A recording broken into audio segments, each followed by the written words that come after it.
Hangout. We have 0 listeners right now, but then again, let's just say I had. Wow, that was quick. I had technical issues tonight that sprung up from another issue that occurred earlier this week. I'm not going to go into details. All I'm all I'm going to say about it is that internet security is very important.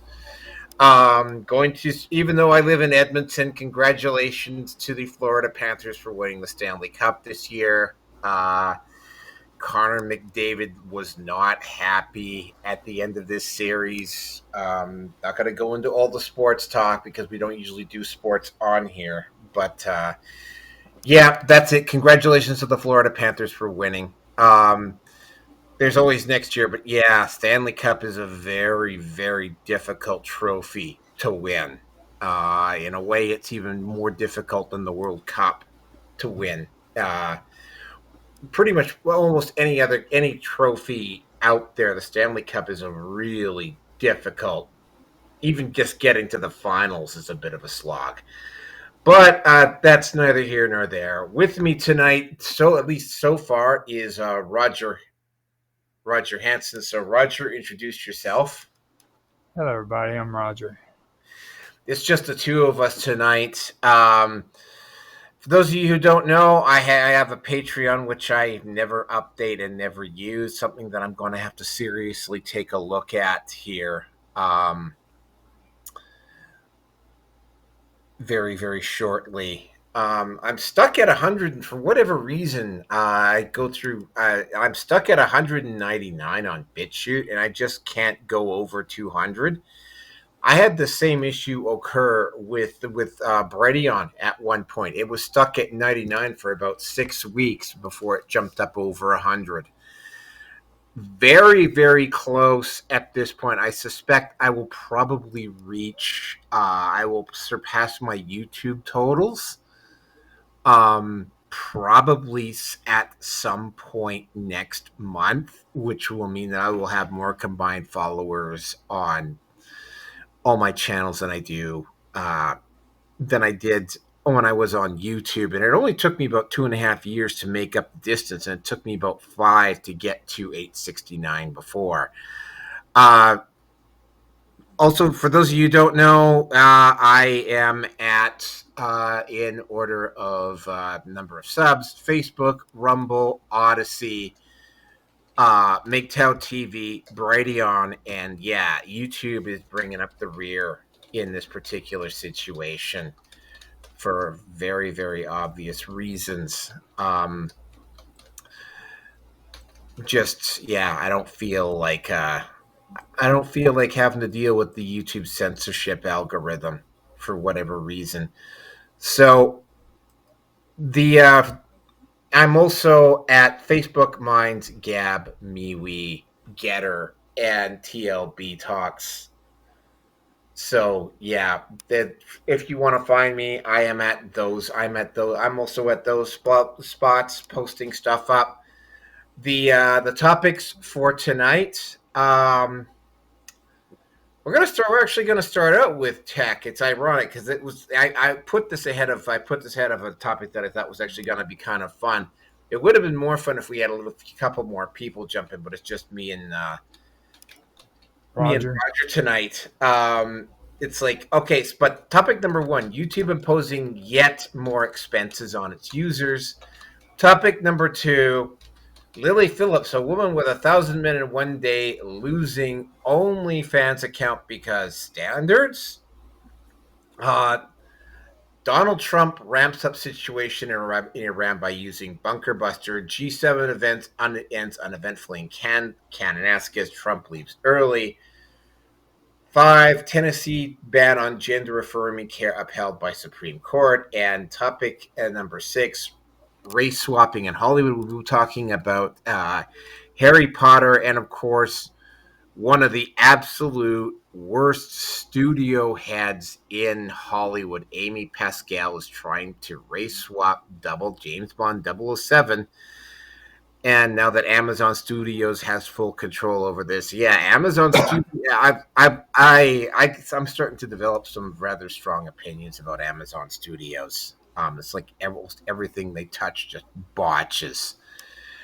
So yeah, without any further ado, let's just get into topic number one, which is YouTube. Okay, let me just get the timestamp in here. Okay, so YouTube, after going out and saying that if you subscribe to their site, if you buy a membership, you won't have to see any ads, has now started putting ads on YouTube Premium. So you now have to buy another subscription in order to get past that. Also, and this is something else that has been noticed, YouTube is suddenly going on a like making pushing really really hard to make you watch ads on your on your specifically with Google. But I mean, they've gone after Brave. Brave stopped it, and it worked for about 3 or 4 days, and now they're back with the ad blocker stuff on Brave. So I had to go over to Internet Explorer if I wanted to watch YouTube content, and even this is how bad it is. Even on Internet Explorer, the new stuff they've got over at YouTube still tries to impose the ads at Internet Explorer. And you could, of course, watch YouTube on Internet Explorer without any of the ads before. Um, and of course, if you don't watch YouTube with the ads, it consumes more of your CPU usage, and it also is much much slower to upload. Basically, they're going right back to trying. They're not only are they trying to make you watch the ads now, but they're actually trying really, really, really hard now to make you watch the ads, irregardless of whether you're at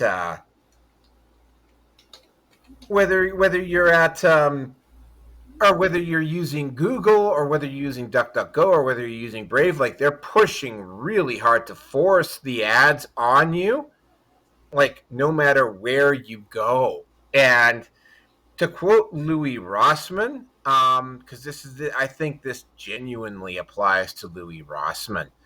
Uh, Louis Rossman was saying over a year ago, because they really tried hard to, and you notice Gray J has not taken off, even though it is a fantastic platform, which I'm actually going to have to probably at least get on my phone. And something like Gray J is eventually going to make YouTube obsolete anyway. The issue is that Gray J,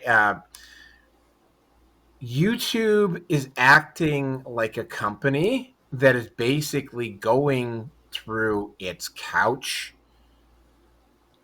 looking for spare change. That was Louis Rossman's take on YouTube. Like, everything that YouTube has been attempting to do over the past few months has been not so much geared towards censorship. I've noticed that they've backed away from censorship, but based on the aggressive way that they're pushing the ads and really, really, really trying to force you to watch the ads, uh, that, and I gotta tell you, man, they are definitely pushing hard to make you. I hate sounding like a broken record here, but yeah, they're really try really hard to make you watch the ads. Um, that this kind of hints at desperation on the part of YouTube. And again, right, every time YouTube goes around and tries to do something like this, what ends up happening is that, Rumble and Odyssey and BitChute and Maytel TV and DLive and all of those other platforms just get that much stronger, right? I mean, yeah, I have to deal with the ads on Rumble. The only problem is that I also don't have to. That's literally the only problem I got to deal with Rumble. Although I had a bunch of technical issues tonight, but again, that tied into something that happened earlier this week, and Rumble wasn't directly involved. Uh, yeah. It's fairly safe to say that YouTube is probably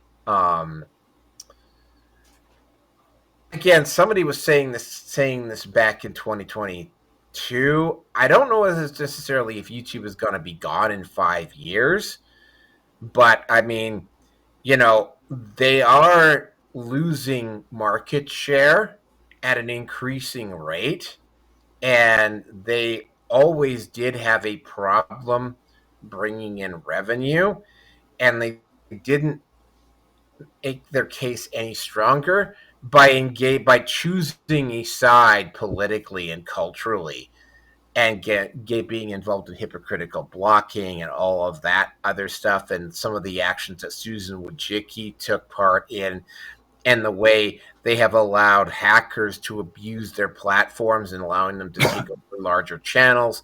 There's just a myriad of issues that YouTube has just refused to deal with or address. And of course, taking sides. And I'm like, again, if you do that long enough, like you're gonna lose. You're gonna start losing people, and alternatives are gonna prop up, and that's exactly what's happened here. And with that, I am going to turn it over to Roger.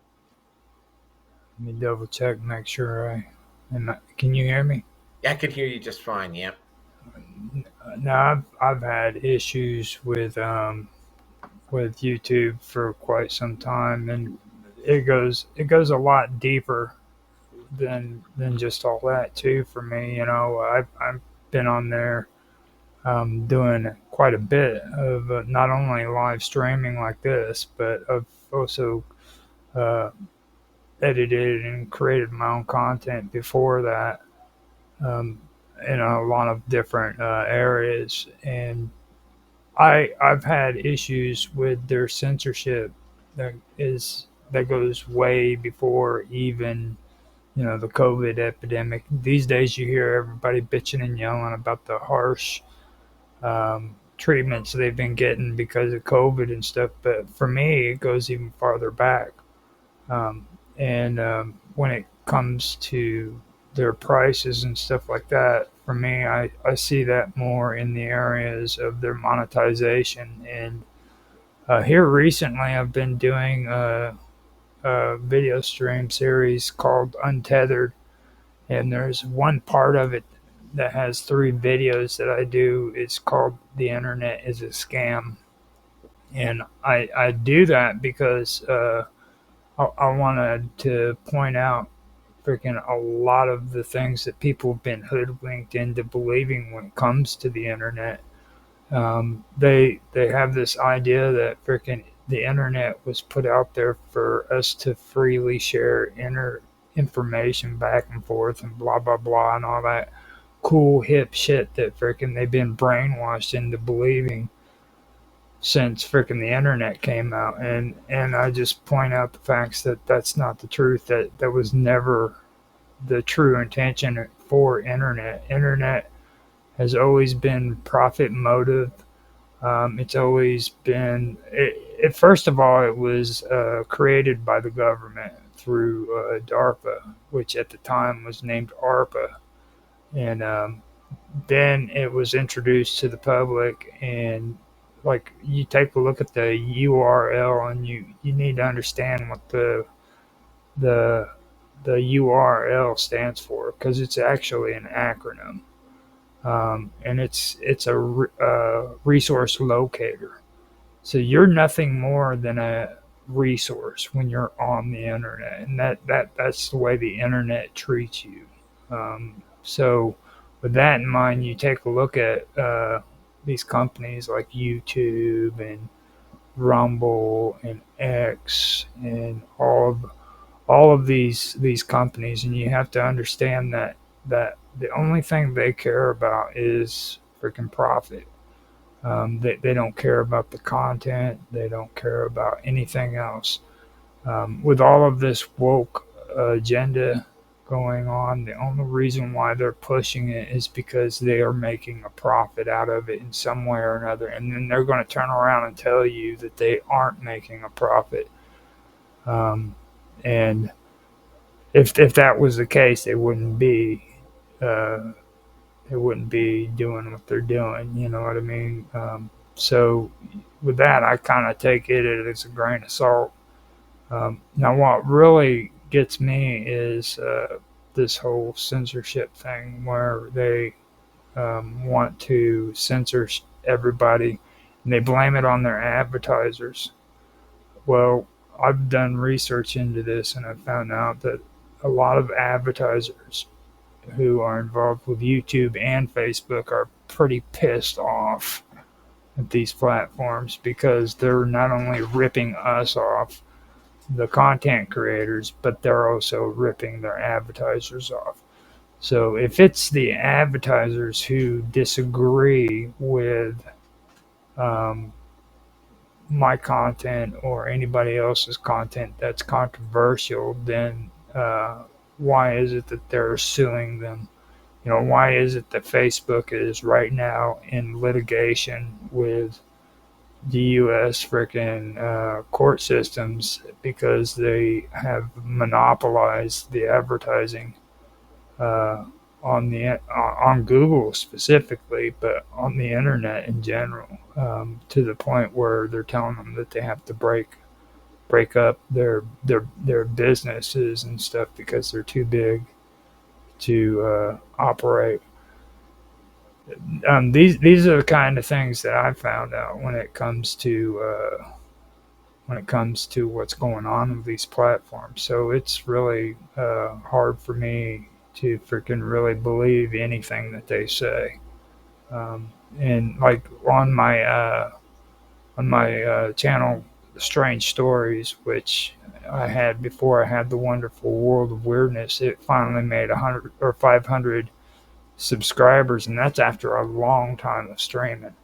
And the only reason why I haven't been able to really do very well is because I don't use the promote button. I understand what it means when I use promote with money to freaking get views on the internet, and I don't like that. I like organic reach. So it's taken me a long time to do that. And when I get there, you know, they make this offer like they're going to do me such a great favor. They're going to allow me to sell products on my channel. But the only thing about that is they get to pick which freaking products I get to sell on my channel, and they're being so gracious for me to me. But in reality, they're using me as a way of freaking creating a monopoly so that they can sell other people's products for them, but they're helping me out so much. Last week we had Sonia on here. She's got her own shop that she has a website for, you know, and it would be great if I could turn around and promote her platform so that she could sell products. But they don't do it that way. They get to pick who I get to sell products for, you know. So trust me when I say YouTube and Facebook and anybody else that's involved in that, they're just a big freaking scam. Don't listen to their shit. The only way that you're going to freaking make any amount of freaking money off of this freaking whole Ponzi scheme is if you put more money into your streaming than what you're actually getting back from it. That's how you're getting. That's how these people with thousands and millions of views are doing it. They're putting the money that they make off of their videos back into it, and they're actually investing more of that money into the freaking stream itself than what they're actually taking back. So with that, I'm going to shut up. Yeah, you gotta be a bit of a hustler if you're gonna do this. And this is something. I mean, I might just actually talk to Sonia Galactic and maybe do a little bit of an ad push for her on my platform, and talk to some other people. The advertising, the standard advertise. This is something that's not generally mentioned. The whole the old school advertising platform model is getting in replaced by a more independently based, advertisers contact the are going they that what's basically going on here is that with increasing frequency, you're getting companies that are just basically going to content producers and offering and asking them to promote the product, or content producers are independently approaching various, not the corporations, at least not yet, but they're basically like promoting other people's channels and other people's websites and that sort of thing, and other people's stuff on their channel. Or in the case of Jeremy Hambling, they're starting up their own companies and promoting their products on their channels to the actually Jeremy Hambling just came out with a video here yesterday, saying it's like he's received complaints about doing too many fucking ad reads on his show, right? And it's like, it's like, yeah, and this is something that I've noticed with Jeremy Hambling. It's like every show he does an ad read for, right? And it's like, it gets really irritating. I just go by the ad reads because it's just really fucking irritating. Yeah, you're gonna have to be a bit of this is something that I'm fine. This is something that, ironically enough, I'm actually having to do here myself. So you're gonna have to be a bit of, and there's the word has some really bad connotations to it, because it indicates that there's a level of sleaziness about it. But if you have another word that I can think of that actually sounds a little bit more respectful, you got to be a bit of a fucking hustler, right? Like, I get it, right? One of the things that comes up when I talk about hustlers, the first thing that comes up is Andrew Tate and Hustler University. I got to point out something. I mean, again, me and Andrew Tate are both in the manosphere. Tate is clearly a hustler, right?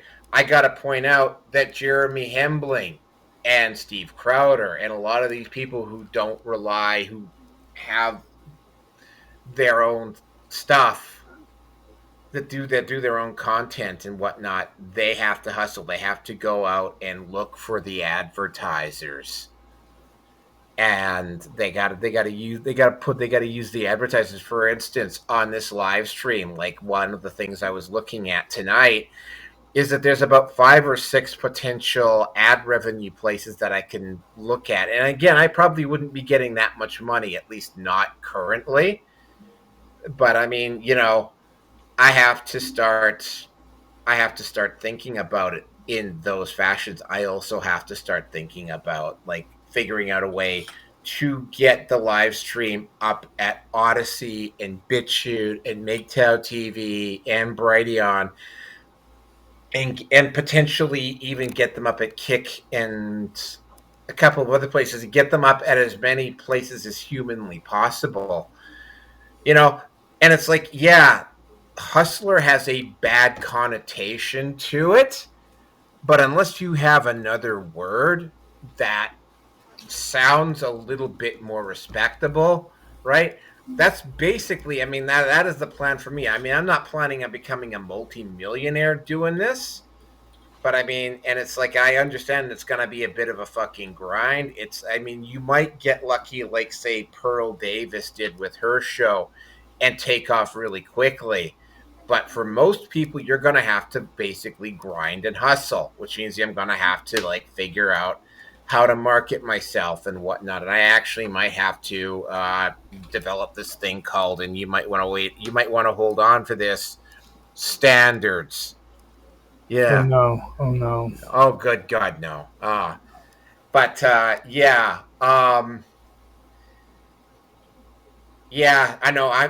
I'm scared. Be afraid. Be very afraid if the Red Pill Nation actually develops standards, because apparently we're when we get to topic number 2, you'll discover that the Red Pill Nation currently stands alone on this about not having any standards. The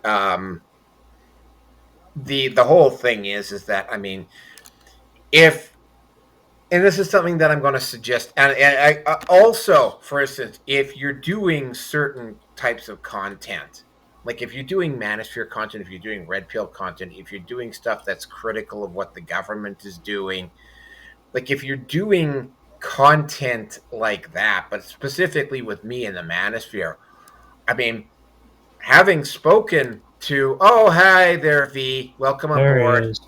There he is. I've seen It, him typing in Teams, so I didn't know exactly.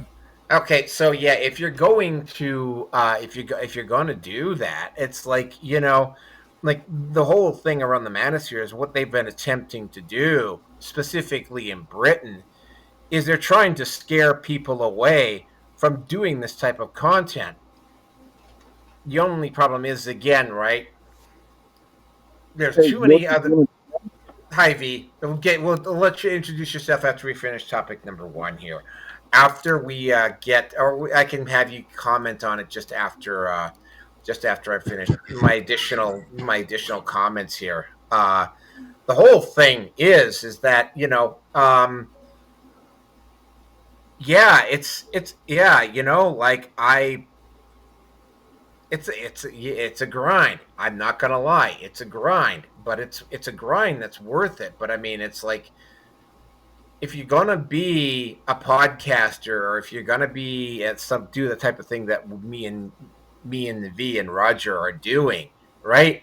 Like you're gonna have to learn to market.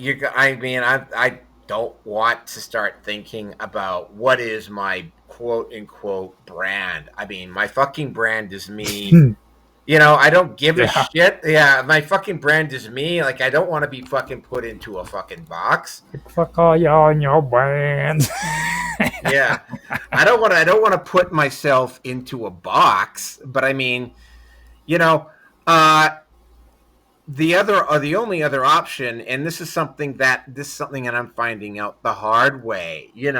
Like you work a job for a very long time, and you have a very nasty parting with an employer, and that old employer goes around and gives you a shit fucking reference, which makes it harder for you to find something else down the road. I'm finding that out the fucking hard way right now, right?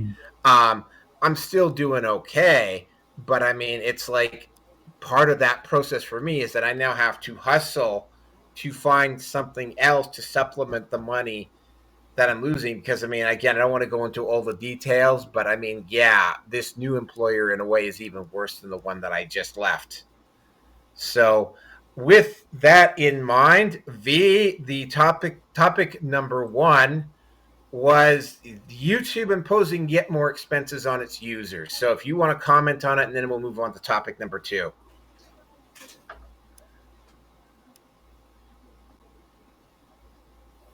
And he dropped out. Did he drop out? He dropped out. Well, maybe he'll drop back in again. Then in that case, we're just going to move on to topic number 2.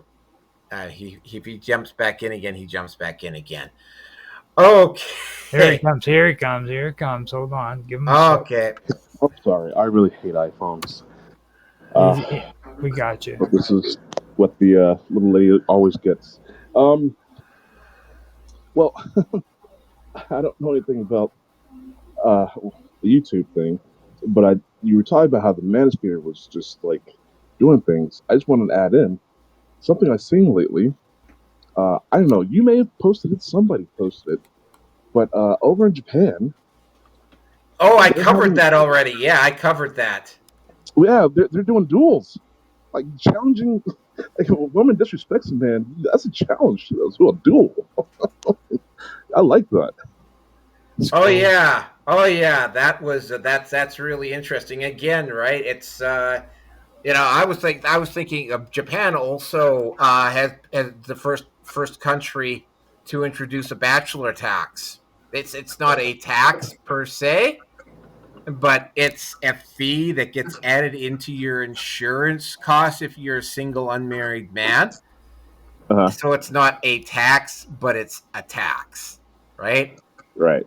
So yeah. So you have anything else to add? Because then we'll No, move no, on. no. Okay, because the next one we're gonna probably have a little bit of fun with. Okay. All right. So topic number 2. All right. This one is really interesting. Okay, as I don't know, I've never seen any of her content, but Lilly Phillips is a porn star, and she was famous for doing 100 men in one day, and then at another point, she did a video where she banged 1,000 and it was 1,057 men in one day. She got into a spat with I think her name is Sophie Rain, and Sophie Rain started complaining that Lily Phillips was me because I mean I'm actually gonna kind of like quasi take the side of these OnlyFans content creators because I have spoken to some of them, not on their channels, but off of OnlyFans. One of the things that comes up with OnlyFans content creators is that they get pressured into doing like the line keeps getting drawn. So it's like first they're just doing bathing suit shots, and then they ask to do nudes, and then they ask like solo masturbation, and then it's like then it's like lesbian or boy girl, and it just like the line just keeps getting moved, right? And it's like if they're addicted to the money or whatever, if they need the money really really badly, they stop. They either they have to draw a boundary or they just keep going. And the thing about what's happened with Lily Phillips is that Sophie Rain's complaint about Lily Phillips is that like Lily Phillips didn't just like cross the line. Like she set like a whole new standard, like 1,057 men in one day. And she made enough noise to OnlyFans that OnlyFans suspended her account.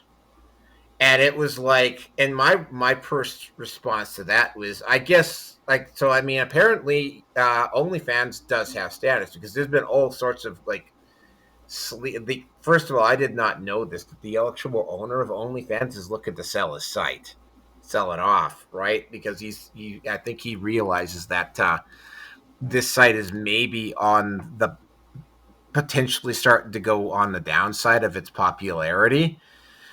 Um, you know, she her complaint is that I mean, and this is I mean, not that still because I got to point out some of the hypocrisy of Sophie Rain. Sophie Rain is an OnlyFans model who claims that she's a virgin. Here, I'll just bring up a photo of Sophie Rain here because I actually have a photo of her here. There she is right here. Yes, according to her, she's a virgin. Just take a look at that photo. That's Sophie Rain, the virgin, but she has an OnlyFans. So the whole thing about this is that this started off as a hose be mad thing, and like my response to this, and this is something that I actually posted up on Teams, although apparently I only got Jaffe was the only one who reacted to it, is that apparently OnlyFans has standards, and that standard is 1,058 dicks. That's it. You can do whatever the hell you want. You can have underage people. You can have suspicious human trafficking going on. You can have all sorts of really sleazy shit going on OnlyFans. But 1,058 dicks is the limit. There shall be they got standards, damn it. That's it. That's it. Oh, you do 1,058 penises. That's it. You're cut off. No more OnlyFans content for you. I'm getting excited just listening to this. This is Yeah, that's it. Yep. Only 1,058 dicks, and that's it. You're fucking cut off, man. It's like you lose your OnlyFans account. And of course, right, and again, I'll bring your photo up again. If this chick is if this woman, Sophie Rain, is a virgin, then I'm a fucking millionaire, right? Not a, I'm not a, she's not a virgin. She's claiming she's a virgin, but she's even less believable than you might remember Britney Spears back in the 2000s making that claim as well, which had zero validity to it. But yeah, yep. Apparently, OnlyFans has got standards, and that standard is 1,058 dicks. And coming in next to comment on how 1,058 dicks is the limit on OnlyFans will be V. So V, take it away. Good for you, V. Well, I should say, dicks and a cutoff should not be in the same sentence. That's not good.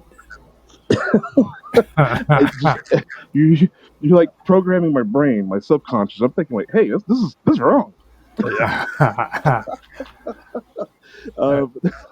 So many levels.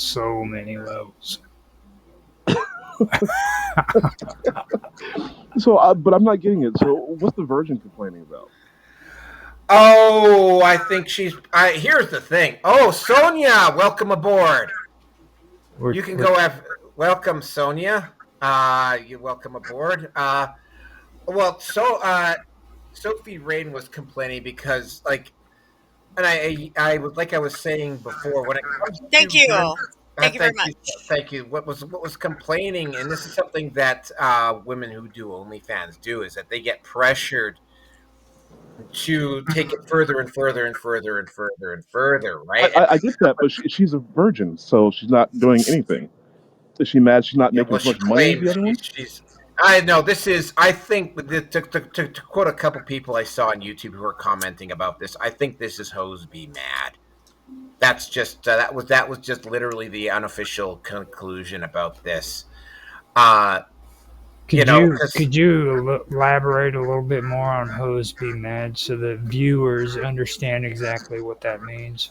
Okay, well, all right. I'm not a big expert on female nature and female behavior. Lilly Phillips raked in a fucking gold mine when she did that 1,057 dongs bang gang bang on on OnlyFans. And you know what? You know how old I am? The last of a record I heard was Lisa Sparks, and she did 100 guys in one day. Yeah, no. Lilly Phillips took that record and just basically did a song and dance over it.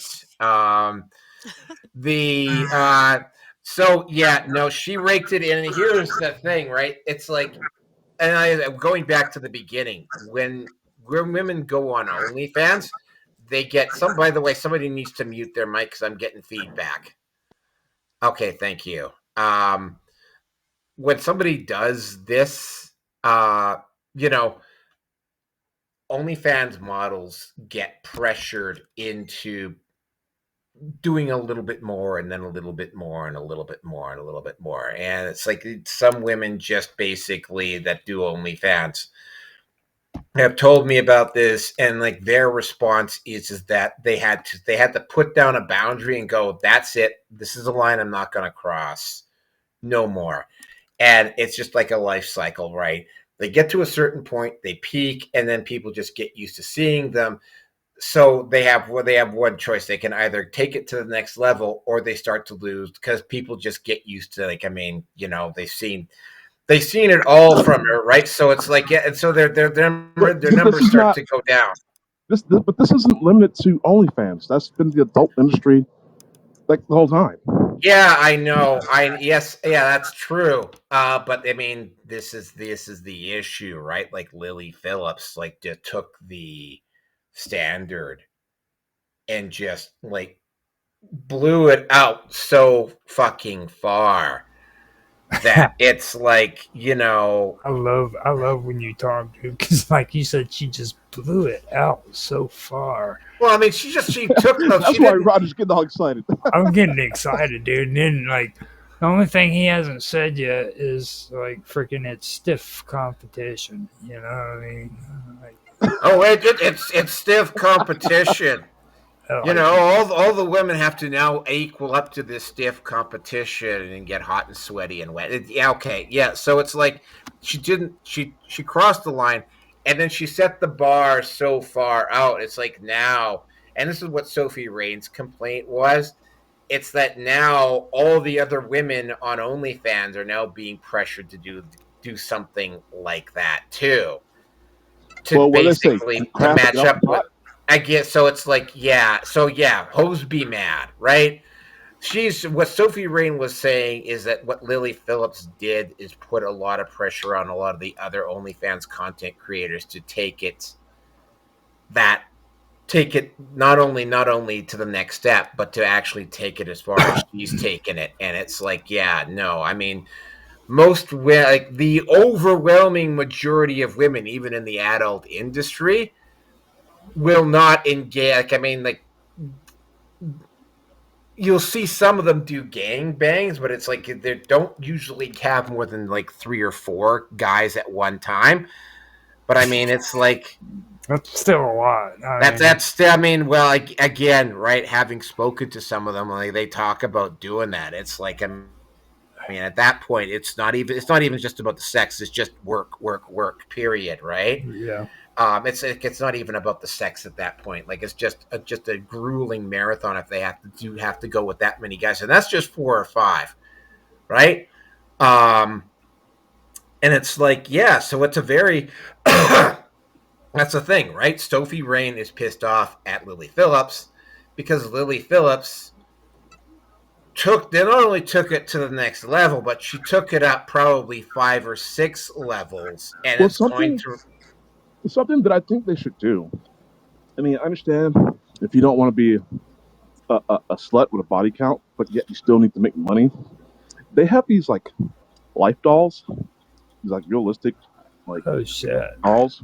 They even squirt. I'm talking like males. They have penises on them and everything. The torsos, they squirt. You squeeze like a little thing on it and it squirts. We just literally had this conversation. Just do that. You know? Okay, well, again, right? It's like I said. I mean, so apparently Sophie Rain, because Sophie Rain is apparently the big. Again, Sophie Rain claims to be and I got my ditto fingers up here, a virgin, and she's quote unquote more respectable, and she's their biggest content creator, and yeah.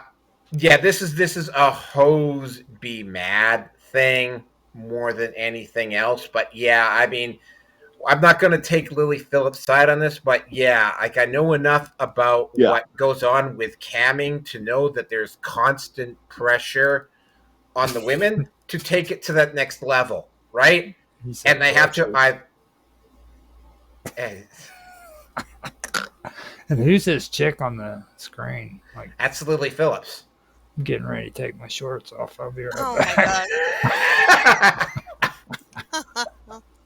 So yeah, that's what's going on. This is a hose be mad kind of situation, but it's sort of like the irony of OnlyFans actually having a fucking standard is what blows my mind, because again, there's apparently human trafficking going on at OnlyFans. There's apparently underage women, and by the way, there's a lot of gay men on OnlyFans as well. There's a lot of the underage content on OnlyFans apparently. Like, there's a lot of stuff going on, which is, by the way, why the owner of OnlyFans is looking to sell the site. And what's also going on here as well is that the AI models are getting more and more and more realistic. And what V was talking about too, the love dolls are getting better and better and better as well, right? So there's going to come a point, and it's going to probably be in the next 2 or 3 years, where, it's like, they won't even necessarily have to have a woman do this stuff, right? And with that, I'm going to turn it over to V. No, I'm done. You pass over to Roger. Pass it on to Sonya. Excited and ready to explode. Okay, all right. Did you say you took the time to rub one out, and now you're done? Okay, Sonya, you're up. Hi. Yeah, this is a great topic. Absolutely. I think that's I kind of came in the middle, but seems like people can do what they want, right? For the The most middle is part. where you're supposed to put it, hon.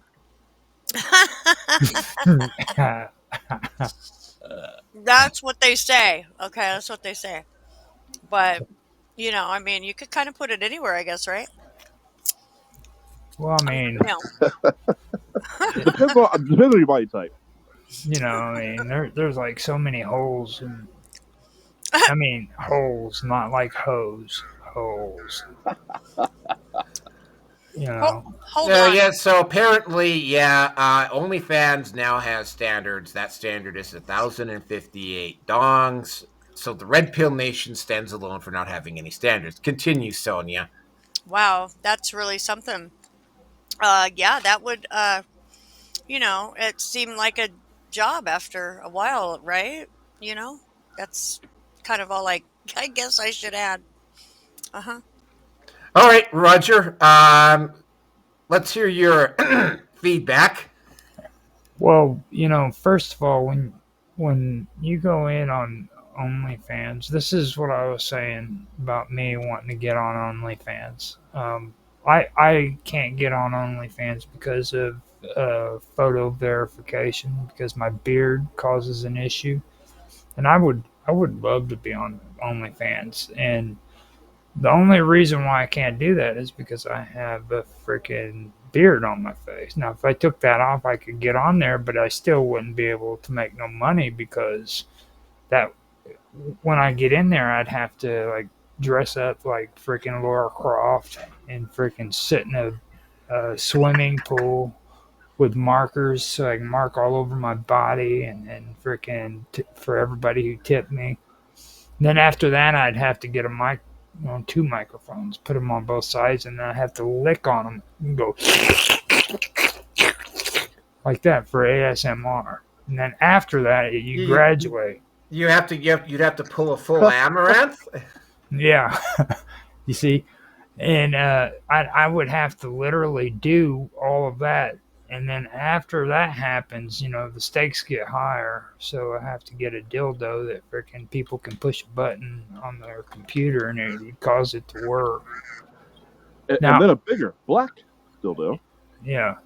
No. You get the JM Purple Poker. In memory of a certain hypocritical manosphere content creator who turned out to be a cuck who liked to use purple pokers. Continue, Roger. Well, after you go to that level, you've pretty much just given up on it. And that's when you go on Fresh and Fit and you start freaking, being treated like a slut and a whore and all that good stuff so that you can make money off of it. Yeah, you got to go on Fresh and Fit, Roger. You do. Yeah. And I'd be willing to do that. But then, I freaking thought about it, and like, I don't want to take it up the butt, which a lot of OnlyFans chicks have to do, you know. But then I thought about it, and I was like, hold up, if they're willing to take it up the butt, then I should take one for the team and do it too. You know what I mean? If Oh they can, my. if they can do it, then I can do it.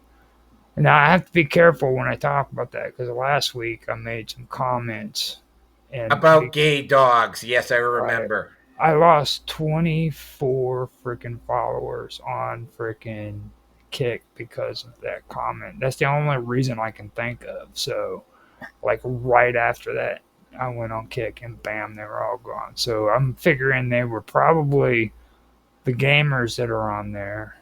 And then there's a whole lot of chicks that get on there and do the whole ASMR thing. So I got to be careful when I get into this area, you know. So um, the insanity and all of that, though, is crazy, and the fact that they're even participating in that stuff just shows how insane these women are. You know, I've always told people that the reason why I stay away from relationships today is because I'm sick and I have a tendency of attracting sick women, and those women are a perfect example of it because they're like that. They might look good and they might freaking be sexually, physically attract.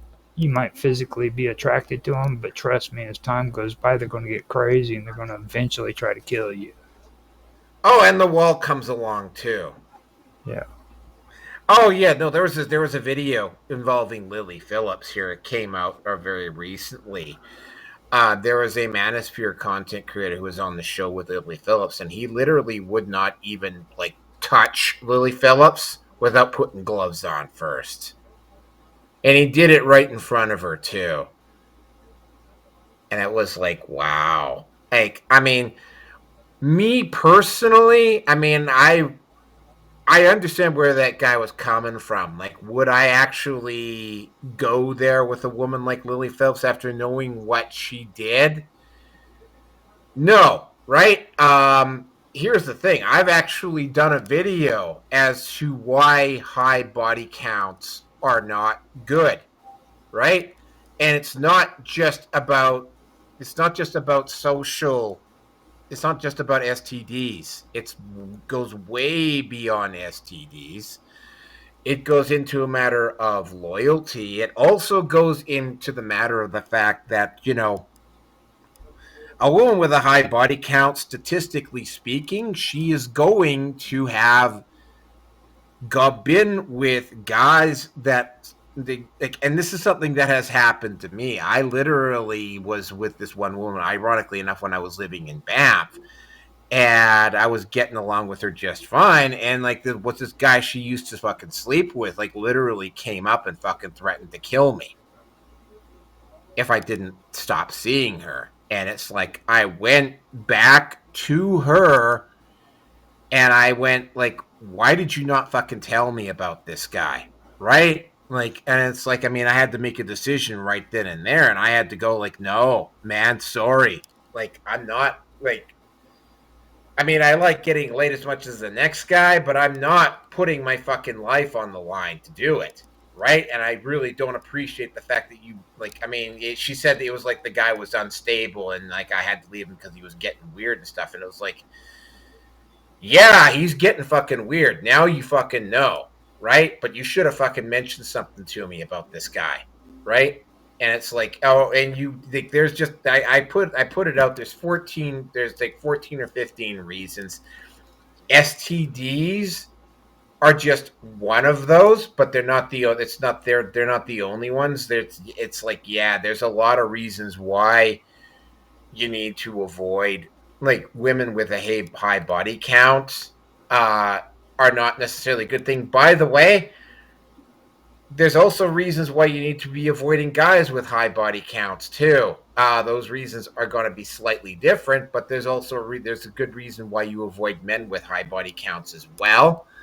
But again, right? You know, yeah, I can't imagine that dad is like sharing the 1,000-person fucking gang bang that her daughter did. at fucking family gatherings. Oh, I guarantee it. Everybody in the family knows. Oh, they all know, I right? mean, it's What? like, oh, go Sorry. ahead. Go ahead, Sonia. Go ahead, Sonia. What is a high body count considered? Yeah. Okay, Like, a high body count is considered like the average woman has between 6 and 9. So basically, wow. high body, yeah, that's the average now. I don't know what it was like, but it was like 30 years ago. But that is the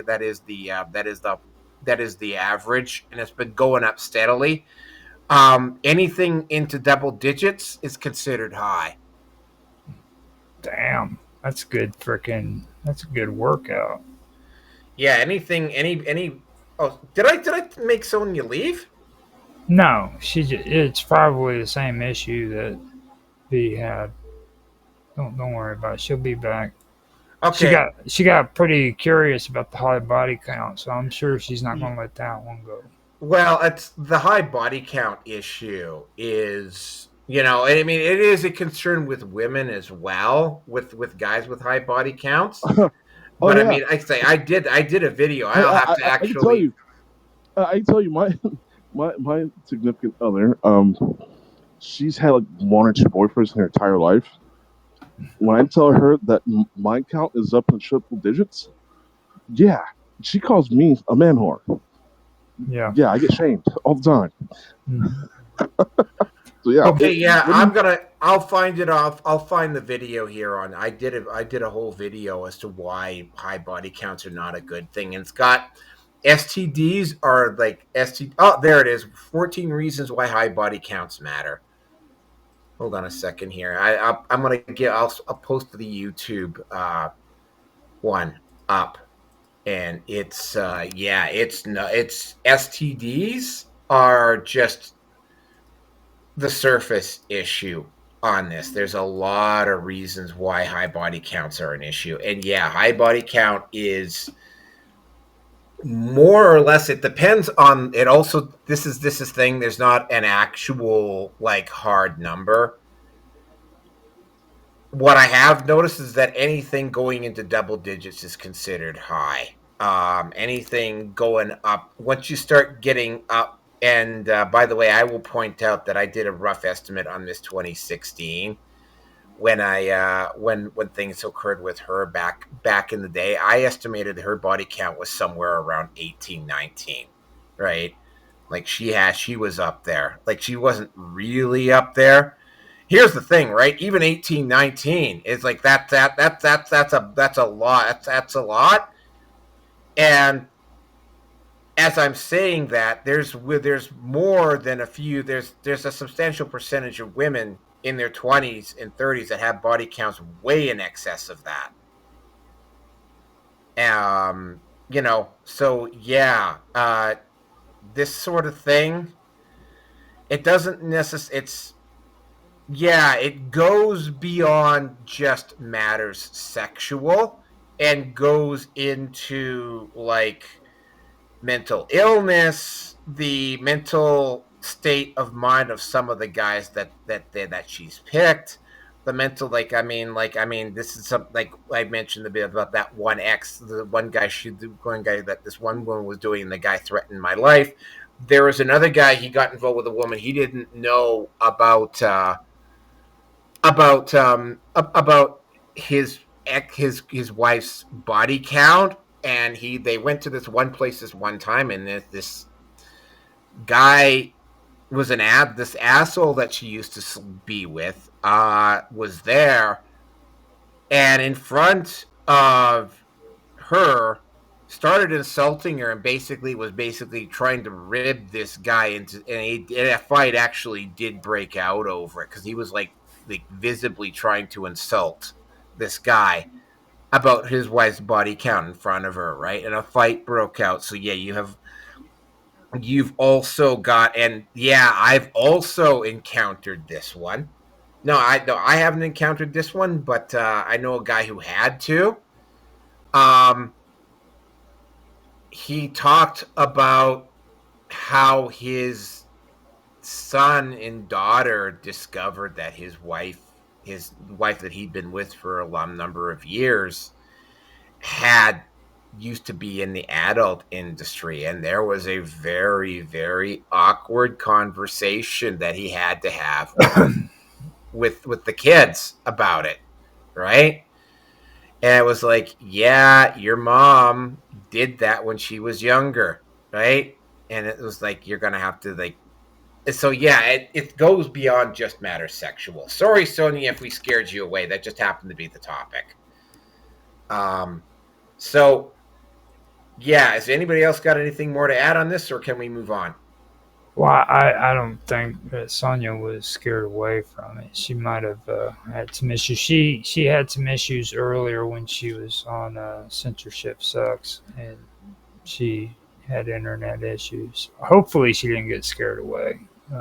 For me, I made comments about like crazy women being attracted to me, so that might have freaked her out a little bit because she's so hot for my bod. Like when she talks, I can hear it in her voice. She just like, Roger, I want you so bad. Okay, Sonia, any comments on that? She's in chat, so I know she heard it. She's gonna say something to me. Okay, so anyways, anything more to add on this one, or can we go to topic number 3? No, I'm fine. Okay, all right, so here, let me just look at the time on that. All right, so topic number 3. Oh, yeah. Okay, so as we're all aware, because we covered this on the last show, there is a situation brewing between Iran and Israel. Now, I speculated right at the start that they might be doing this in Israel to distract. Again, it kind of blows my mind that Netanyahu has somehow remained in power in Israel for as long as he has. And there's always been some convenient external problem that has come along, and if it was, be it Gaza or Iran or whatever. But there's been an escalating situation taking place in the Middle East between Iran and between Iran and Israel. Oh, hi, Sonia. Welcome back. So the whole situation. Say what you will about Trump, and yeah, I've agreed with most of what Trump has been saying. Bottom line, though, when it comes to Donald Trump, is that he is a stooge for Israel. There's no really getting around that. Like you have noticed, for instance, that all of the pro-Gaza protests that used to be like flooding the academic institutions in the United States have all fucking died down. Apparently, students don't want to lose their student visa status by getting evicted by taking part in these protests. Like, yeah, like that sort of thing has really died down in the last few years. And what ended up happening, though, and again, right, the Trump administration has basically, no, they haven't basically, they have issued a lot of pro-Israel statements. And I've got to say this, Israel is probably on borrowed time here because the left has completely abandoned them. And a good chunk of the right politically is starting to ask questions like, why the hell are we involved in that? Right? So, they're going to be put into a situation where they're going to have to like make a decision around Israel. Israel's going to have to make a decision itself whether what it wants to do. And while I personally don't want to see Israel being driven right into the Mediterranean, right? The U.S. has got, the West in general has got a potential hot war situation brewing with Russia over the Ukraine. I don't really think the West can handle two major wars breaking out at the same time. Oh, and let's not forget you've also got China and Taiwan too. And what's really going on here? What ended up happening is that Donald Trump loaded up a couple of bunker busters, flew out. It was like it's not a mystery. Is that a euphemism for fat chicks? No, a bunker buster. No, that's a very specific weapon. It's called an M. I think it's called an M87. I'm not exactly sure, but they're known as bunker busters. They were first used in Iraq during the Iraq War. I think it is actually a code word for fat chicks because I've heard the term being used in other ways. I know what a bunker buster is. They look suspiciously like Lizzo.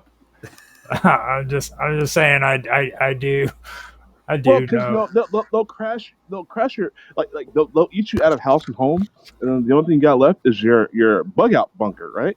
Yep, and they come in there, and they deplete everything in there.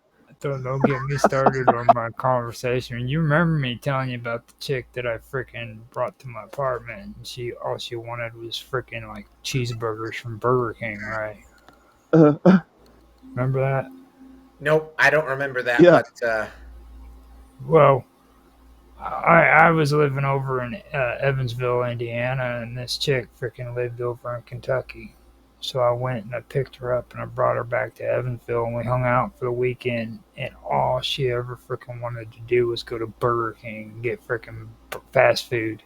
And I have a whole freaking Well, maybe she likes it her way. Well, I mean, I had a whole shelf full of food, man. All I had to do was cook it, you know what I mean? And so I told her, I was like, look, dude, I got food up in the cabinets. I got food in the refrigerator. If you want food, freaking, I can even cook it for you. Just let me know. Wow. And she, instead of freaking that being a good option, she thought she would go cheaper, and she decided that she's going to start asking me to go to freaking Taco Bell, dude. I'm like, are you? Oh my god. You know what I'm saying? I was like, are you serious, dude? Not Taco Bell. Yeah. So it was like I'm like sitting there just getting frustrated because I'm used to freaking eating at home. I was living on a budget, working 2 jobs, not able to really afford too much, you know. And well, you should have sent her my way. I love Burger King. I can eat there freaking every other day. But, He likes it his way. The thing about Burger King is that I used to actually like Burger King a lot until they pulled their until they got suckered in by that campaign to shut Rumble down, and they canceled their advertising with Rumble over that Russell Brand situation about a year and a half ago. Ever since then, I've very rarely go to Burger King. I barely go to any kind of fast food, to be honest with you. Soylent Green. Mm-hmm. That's right. You know what that's all about. Mm-hmm. I'm good. That's where they bury the bodies. Mm-hmm. Yep. All right. So anyway, so what ended up happening here is that Trump took the bunker buster and he used it on the site where Iran is allegedly hiding their nuclear program. Needless to say, that bunker no longer exists. And then, of course, they then had, I think it was actually literally J.D. Vance went on the air and says, yeah, like, your fucking nuclear program is finished. If you try to retaliate against us in any way, that would be a very serious mistake. So, yeah, it's been ramped up. It's like, you know, that, I mean, I don't know. There used to be, I can't remember, the guy who invented game theory did some research on Iran. He said that there's not really even if Iran had the bomb, there might not necessarily be the will to actually use it.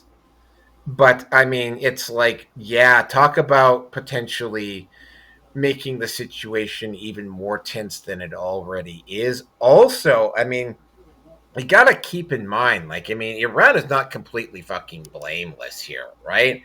I mean, I remember in his first administration back in 2017 or 2018, one of the Iranian generals was the one who was coordinating attacks on, I think, can't remember. I can't remember what the name of the general was, but he was coordinating attacks on the U.S. embassy in Baghdad, and they took him out with a missile. With one of those drones, and of course the left got all fucking pissy and angry about it. And I had to point out to them, it's like, yeah, you know what? If you instruct people to go over and attack an embassy, you're effectively declaring war, right? That means that you become a combatant on the ground, which means a lot of the rules that don't normally apply suddenly do apply. And yeah, you become a free and available drone target. And that's exactly what happened to them. And of course, they got really hissy and pissy about it. I mean, yeah, like Iran is not completely innocent on this. I mean, like I remember watching TV. Like this is going way back, but I remember watching TV in '79 and having my Saturday morning cartoons be interrupted when the Iranian government stormed the U.S. embassy back in like 1979, and they actually showed that footage live on TV, and that was 45, 46 years ago now. So I mean, yeah, those guys who came up with that stuff, those people are still alive, right? Um, yeah. So yeah, and also, and this is also something that's not so well known, but again, we go back to those student protests against Israel in the United States and the West. Apparently the Iranians have been, like, it's not just George Soros and the globalists that have been doing this. Apparently the Iranian government has also been funneling a lot of money into these protests as well. So yeah, this is not as cut and dried as you might think it is. That bunker buster being used was probably also not as cut and dried as you might think it is. This might have been more of a retaliation for other stuff that the Iranian government has been pulling above and beyond what they've been doing with Israel. And with that, I'm going to turn it over to V. Well, I think it's about time that we stop supporting Israel, even if it is the leftist. I mean, see, because the only reason why the right supports Israel is, well, the right's economy.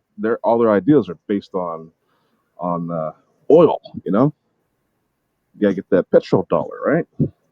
And Israel, there are allies over there to help us uh, perform any proxy war that we need to go get oils from the Arabs.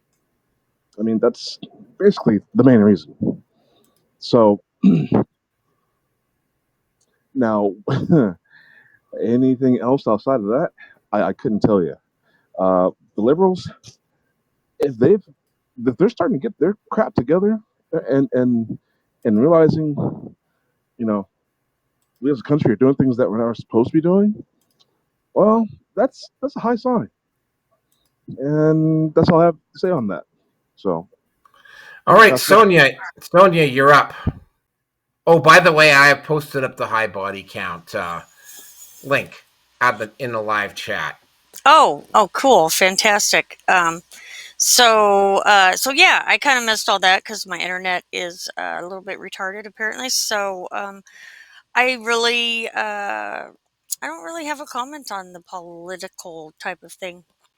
So, Roger? Yeah, yeah. I was getting ready to step away for a cigarette, and I was hoping I had enough time to do it. But I'm here. You guys can hear me, right? Yep, we're just ignoring you. Okay. I just wanted to make sure. Now, this thing with Trump, okay? If people don't really catch on to the fact that this man is freaking fanatical at this point. Something's wrong with him, you know what I mean? And it's not just you know a freaking political issue. The man has literally lost his freaking mind, dude. He. This is supposed to be a man that was anti-war. This is supposed to be a man that freaking was going to make America great again. He was going to try to work with both political parties to freaking bring the United States back together again. And so far, he has freaking separated the freaking people in the United States. Freaking, he's caused freaking protests, which everybody now, of course, wants to call insurgencies. But, they had a problem with them using the word insurgencies and insurrection during January the 6th, which I still don't think it was an insurrection. I think it was just a protest that got out of hand. And I still think that that's what's going on in LA. It's just a bunch of protesters who are getting way out of hand. But yet everybody wants to push this whole thing. The same people who have a problem with J6 are the same people who want to call these protesters freaking insurrectionists and all this shit. Same shit that was called to them that they were called. And this is the guy who started all that, and that was because he wanted to ship freaking illegals to freaking the country they came from, which is fine when it comes to deportation. You pick them up, put them on a bus, and you drop them off. He didn't want to do that. He wanted to pick them up, put them on a bus, and put them in a prison in that country when they got there. Okay. Not only that, but he wanted to open Guantanamo Bay up again so that he could send freaking prisoners back to it. This is a place where freaking people were sent to freaking be waterboarded and tortured for information. Okay, and this man, the same man who claims that he was that freaking person against anti-war and everything, ended up freaking doing the same exact thing he said he was against. Okay. Now that's what caused these riots in LA, or these protests in LA. It wasn't anything else. Okay? And now these same people who freaking touted on how great that was, that he did this stuff, man, are freaking completely delusional and don't freaking understand that that's the reason why these protests are taking place. He's crossed the line. He's embarrassed our country. He sat on national television talking about white farmer genocide. That's about the most white supremacist freaking propaganda you can come up with, dude. Everybody in white nationalists have been talking about that shit for the last 15, 20 years. Okay? And yet, freaking, he did that on international television, dude, freaking, to the president of South Africa. Yeah, that's embarrassing to our country. Then, going on further, he turns around and he freaking drops these bombs on Iran, which could potentially lead to a freaking world war. Freaking Putin has made threats already. All right, so this shit's escalating, and he's doing it. He's fanatical, and he's gonna cause us. Shit's gonna hit the fan real bad. It's already hit the fan, and I said this before it even started, dude. Okay, and I just, something happens to me, where I freaking start having freaking these weird freaking things happen in my head and the way I feel. And just for some reason, weird shit that I've since actually start happening, and this is one of those examples. And this time when it happened to me, I freaked out bad. If you haven't noticed, I've actually gotten onto some shows and I've said some crazy shit about it. I've been able to gain my senses a little bit better, but I can tell you now, dude, there's some crazy shit that is already started and it's going to get worse. Okay, this man needs to be taken out of office. There's a good chance he's not going to live to the end of his presidential term, and if he does, he's not going to live the rest of his life. He's Somebody's going to kill him. Okay, he has crossed the line. He's shown his true colors, and that's basically how I feel about it. I voted for this man because freaking they were wanting to put him in prison. Okay, and this is how he repaid me, and this is how he repaid every other person who's an independent voter who freaking thought that he was being done wrong. Okay, he pretty much shit on everything freaking they freaking voted for him for. You know what I mean? He's doing exactly the same thing that was being done to him before he became president. So with that, I'm gonna shut up. Okay, well, don't make the mistake of thinking that I'm Team Trump, although I find it very, very ironic, especially when I talk about. I will see this occur specifically on manosphere groups. Like you'll get these people come in and they will just like spew off, go off about Trump, Trump, Trump. They post up all the stuff about Trump, and it's like I've had to point out to people, right? Like the only reason that the manosphere is generally leans toward the Republicans at this point, or in Canada, the Conservatives, is because, like the left is just like completely, like the left has completely lost the plot for one, and is completely dismissive about men's issues, period. And the right isn't, but I mean the right's a little bit clueless about it as well. And it's like, yeah, to assume that for me, as a member of the Manosphere, to assume that I am pro Pierre Polyev or pro Trump or whatever is a mistake. I mean, yeah, okay, Trump has done a lot of stuff that I agree with. I mean, ending U.S. aid had to happen, right? And I'm seeing a lot of organizations that had some very suspicious thing that were doing some rather sleazy, underhanded stuff suddenly run out of money. I've also seen a few surprises. Like it's been pointed out to me, for instance, that the Daily Wire found that it might not be a coincidence that the Daily Wire suddenly found itself in financial trouble the moment U.S. aid suddenly got cut off.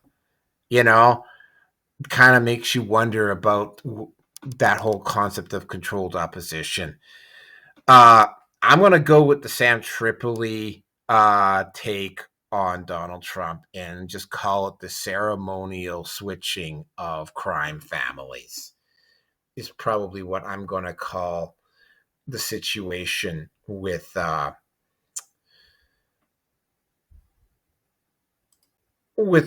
Trump being in office. I am not Team Trump. I'm only more or less in Trump's corner because the options at this point are not particularly good, and the options, even if the Republicans that currently exist stay in power, is that okay, so everything completely goes to shit in, say, the late 30s, as opposed to, say, if the Democrats were around. And somebody actually posted this up, and I swear to God, I like literally almost blanched when I saw it. Like somebody had the gall, or is just so out of touch that somebody had was insane enough to suggest that a Buttigieg AOC ticket in 2028 was going to be a good thing, right? Yeah, I wish that there was I wish there was a different approach. Yeah, okay, I have to find out where that new avatar is there, I think. But I mean, yeah, ceremonial changing of the crime families. That's all I got to say about it. Does anybody else have anything more to add to this?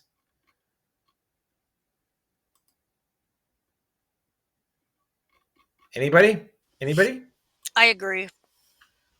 Yeah, ceremonial changing of the crime families. That's basically what it boils down to. Yeah. There's no other way to put it. Okay, well, let's get into the next topic here, which is the G7. Okay, I'm going to say I had to include this one because it was happening literally in my backyard. The whole thing. One thing is for sure. Danielle Smith, who is the premier of Alberta, is.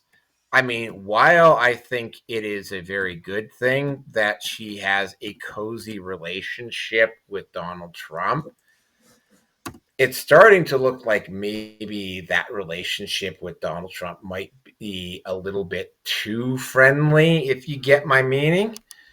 Uh, of course, if you went to all of the local, all of the Canadian media was actively pushing this. By the way, the Canadian media was just freaking out because Donald Trump was here, and it was like it's the G7, like he has to be there. Like, get the fuck over yourselves. Everybody who was whining and bitching and complaining because Trump came to Canada happens all the time. It's the G7. This was supposed to be Justin Trudeau's swan song. He was going to last all the way up to the G7, and then he was going to like leave. Carney was there. It was an embarrassment. Very little got done. Ramaphosa was also there. And I'm going to point out something about Ramaphosa. I have a friend of mine in South Africa who was telling me what was going on in South Africa. Like, and I didn't know this about that video. That video where you saw that one leader there standing in that stadium full of people screaming about killing the Boer and killing the white man and killing the white farmer. That was. I mean, I didn't even seriously start to consider this until I actually spoke to somebody who's actually from South Africa. That was all AstroTurf, just like how that campaign against Elon Musk was AstroTurf, just like that event with the LA riots. That was AstroTurf. That was AstroTurf too. They bust a lot of those people in. He was actually the guy who heads that was actually down as low as like 5 to 7%. That's still a significant number of people in South Africa who supported his policies. But it started to go up after Trump called attention to it. He was there. I think I've noticed that Trump is like, I think there was a little bit of a conversation behind the scenes between Ramaphosa and Trump, where Ramaphosa probably made some corrections. That is not to say that what's going on in South Africa is okay, but I mean, at least if I talk to people and I start talking to people in South Africa, this is, it's not as, just like this whole situation with Tate, just like the LA riots, it's not as cut and dried as you might actually think it is. Carney, like literally almost, there was a couple of little trade deals that got signed, but literally nothing happened. Trump was there like like literally for like 1 or 2 days and then left. Rierson, by the way, is also Kananakis is kind of like not in the Bow Valley, but right adjacent to the Bow Valley. So it's not in his backyard, but it's like it's the place next door. If I were to drive to Kananakis, I could probably get there in about 4.5 hours by car. It would have been a fairly quick drive for me to get there.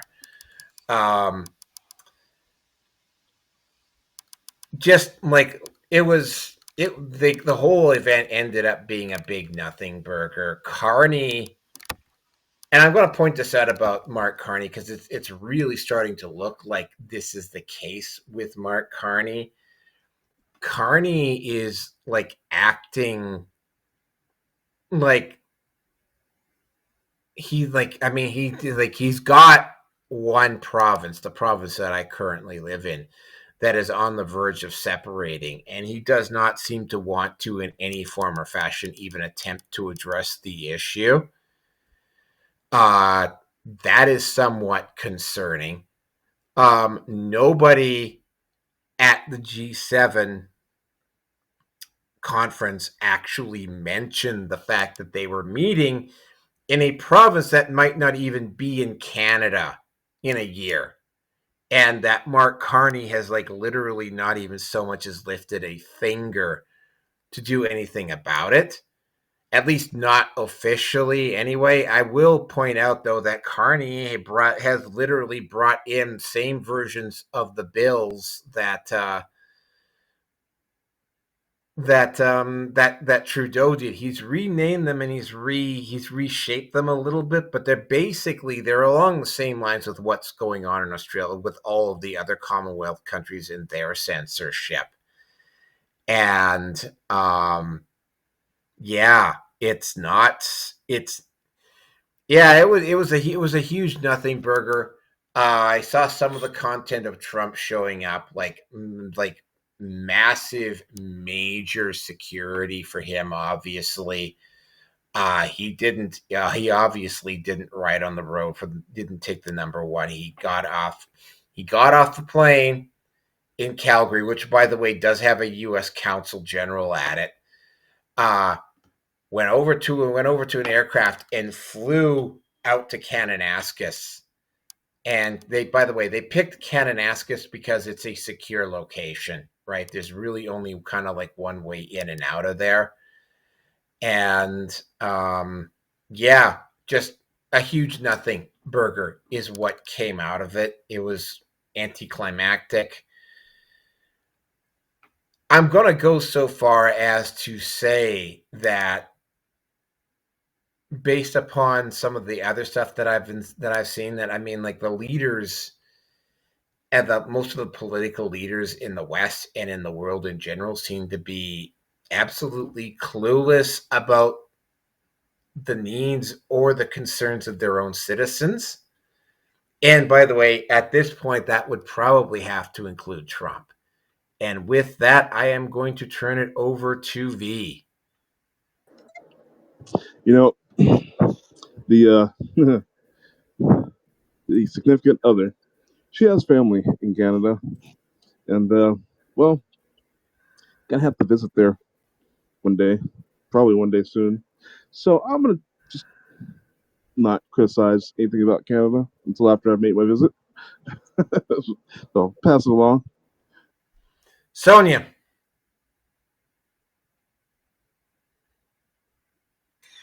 Sorry about that. Yeah, Kananaskis, is that the name Yeah, of the? Kananakis. Yeah, it's Hmm. off. It's you go down. You leave. You fly into Calgary. You get on the Trans Canada and you go west. And just before you hit the mountains, there is a specific turnoff on the Trans Canada to go to Hmm. Kananaskis. It's a very very secure location. There's really only like kind of like one way in, one way out. They've had a G7 there before. It's not as public as Banff. It's not in the Bow Valley like Banff and Lake Louise are, but it's like it would be in geographic terms, it would be the house next door. Okay. Well, in the name Kananaskis, I just thought that was hilarious. Um, also, isn't the G7? Isn't that like the UN type stuff that's going on? Oh, the G7 is separate from the UN, as far as I know, but they're probably connected in some way. Yeah, I always kind of have heard the G thing with the whole UN thing. Yeah, I think that whole thing sucks, if you ask me. And that's really kind of all I really know about that. There again, politics is not my forte, so there we have it. All right, Roger, you're up. Well, G G7 is where all of the elites meet to plan out how they're going to take over the world. Uh, So yeah, that's what I thought. They get their orders from Pinky. He's in a cage. He has a Whatever. cohort named and there's a brain. Is he got a cohort by the name of Pinky? That's who they take their orders from. Well, that's the cover story. That's not what's really taking place. What happens is like people like Donald Trump, freaking they buy their products from this company that produces stuff like balm that you can use to freaking take care of certain issues. It's called the Yellow Man. Or no, wait, but yeah. By the way, I'm completely out of Orange Man hand balm because of Trump's Orange Man. Yeah, I'm completely out of Orange Man hand balm. But a lot of Canadians started spurging out when Trump came up here, and it's just completely sold out. Mhm. And I love talking crap about Canada, dude. I love it. Okay, Canada is probably the best freaking country when it comes to picking on, dude, because there's so much cool stuff you can pick on them about. Like I mentioned the thing about horse meat, and then I found out that they inherited that from England. Like the English love to eat horse meat. You know what I mean? And that is all tied to the French because apparently French people in Canada eat horse meat and they love it. All right. And today, I can honestly tell you that the worst television series that was ever put on TV is Heartland. Okay. You don't. We don't talk about Heartland on this show ever. Oh, okay. Well, I just want to put it out there because you don't mix country girls up with freaking woke ideology. It just is not mixed. If you've lived in the country, you know that that's just a no spot. Okay. So with that, I'm gonna pass. Oh yeah, we don't talk about Heartland on this show. Heartland was just, I mean, Little Mosque on the Prairie was also just and both of those shows, by the way, are CBC productions, which I think explains a lot because CBC is an absolute effing joke. And by the way, CBC and CTV were going like full anti-Trump while he was up here for the G7, and it's like it's the G7, so yeah, he had to be here. It's sort of like get over yourself. I mean, although again, right? I'm completely out of Orange Man bad handball though, because there's like so many people spurging out about Trump that it's like I will say this: massage therapists and chiropractors are going to be very very happy over the next few weeks because it's like there's going to be a lot of cases of tendonitis and that type of thing in the shoulders and the wrists and whatever. Because yeah, man, like there was just a whole lot of Orange Man bad happening like over the past week. Well, I mean, were they using it for massage therapy or were they massaging? Because I suspect. there's a I lot of suspect. Go ahead. there's a lot of Trump supporters out there, and from what I hear of them when they talk on the internet, they really love him, and I'm saying love him. Oh yeah, there's a huge base of Trump supporters here, specifically in Alberta. There's an actual Republican Party here, and like somebody formed an actual Republican Party here in Alberta. There's a YouTube show called Unacceptable Fringe that I'll talk to on regular. He's not particularly pleased with the Republican Party. He thinks it's taking away votes from the Conservative Party of Alberta. Because there's actually the riding I live in is actually having a by-election here in a couple of days. The new Democrat is going to win it in a walk, but it's like yeah, Alberta and Texas, and I know this because I've spoken to both people in from Texas that have come up here and from people who from Alberta who've gone down to Texas, and that's because of the oil and gas thing. They talk about how similar those two places are culturally. Mm-hmm. I lost signal.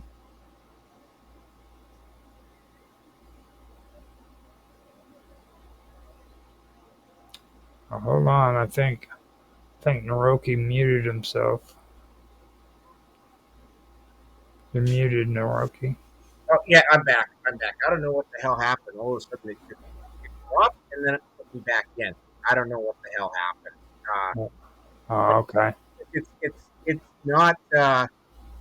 Yeah, no, I've spoken to people from Alberta, from Texas. They've come up here and it's sort of like, yeah, there's a big, and it's because of the oil and gas situation in Alberta.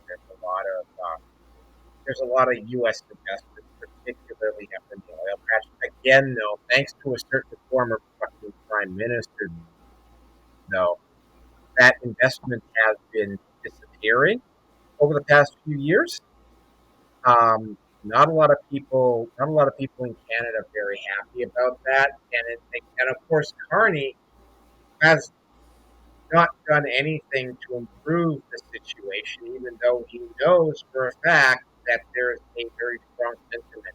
Yeah, I live in Alberta. There's a very strong sentiment right now to separate, and a big chunk of the population of Alberta is fully on board with becoming either a territory or another state of the United States. And while I'm not totally on board with that, I'm not against the idea either, although I would much rather prefer territory. There's a lot of complications involved. Yeah, no, G7 the issue of G7 will just go. The only bright spot on it was that it was just Trudeau didn't get his point. You're, Breaking up really bad, man. yeah, I was getting ready to say the same thing. Yeah, the internet or something, I guess. Yeah. There, Anyway, can you hear me? Oh, yeah, that's I can better. hear you now. That was way better. It was like it changed in the moment we brought it up. Yep. I Yeah, think no, I it's because think you're being infiltrated by freaking Secret Service or some shit, dude. They're out to get you, Naroki. yeah, it's not they maybe the gimp suited aliens have decided to target me instead of you, Roger. Yeah. Well, I actually, because of Angel, I have a really, really cool freaking picture that I've been sharing of V, to be honest, where freaking he was put on a targeted doll. And dude, like, that was that one, and the one of me was freaking cool. I do have to give props to Angel for that. Those were excellent pictures. So I was able to grab them off of Skype before they closed it down, and I got a copy of those if you guys want them. He didn't get one of you though, Naroki. That was the sad part. Like, but that Oh, was, I'm sure that meme is still that site is still up somewhere. Does anybody else have anything more to say on this one?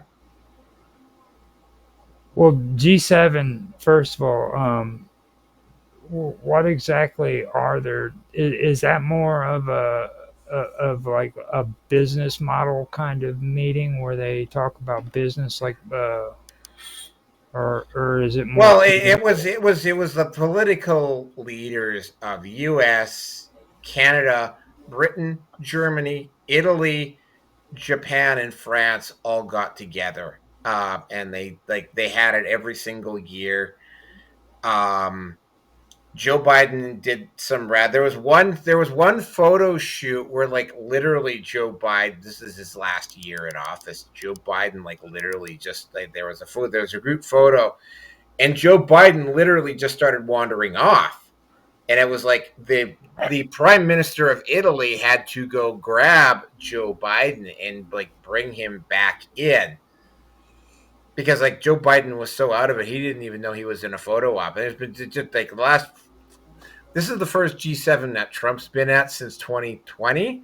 But I mean, like Joe Biden just continuously embarrassed himself at the G7. I mean, at one point, like Justin Trudeau, he did something really dumb, and like Justin Trudeau, like openly and publicly said, it's like, no, Joe Biden's not going to last another term, right? It's like, and Joe Biden also, he got confused on stage at another G7 and actually started walking the wrong way. It's like, wow. I mean, it's very, very clear that Joe Biden may have been the president, but he was definitely not the guy running the show.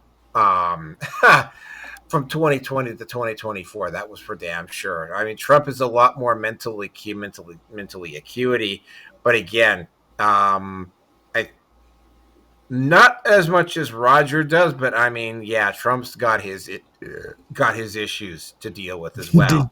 did you just burp on freaking live Apparently. stream, dude? Yeah, I just burped. Well, everything you just said just inspired me to Google freaking Lilly Phillips. Thank you for that.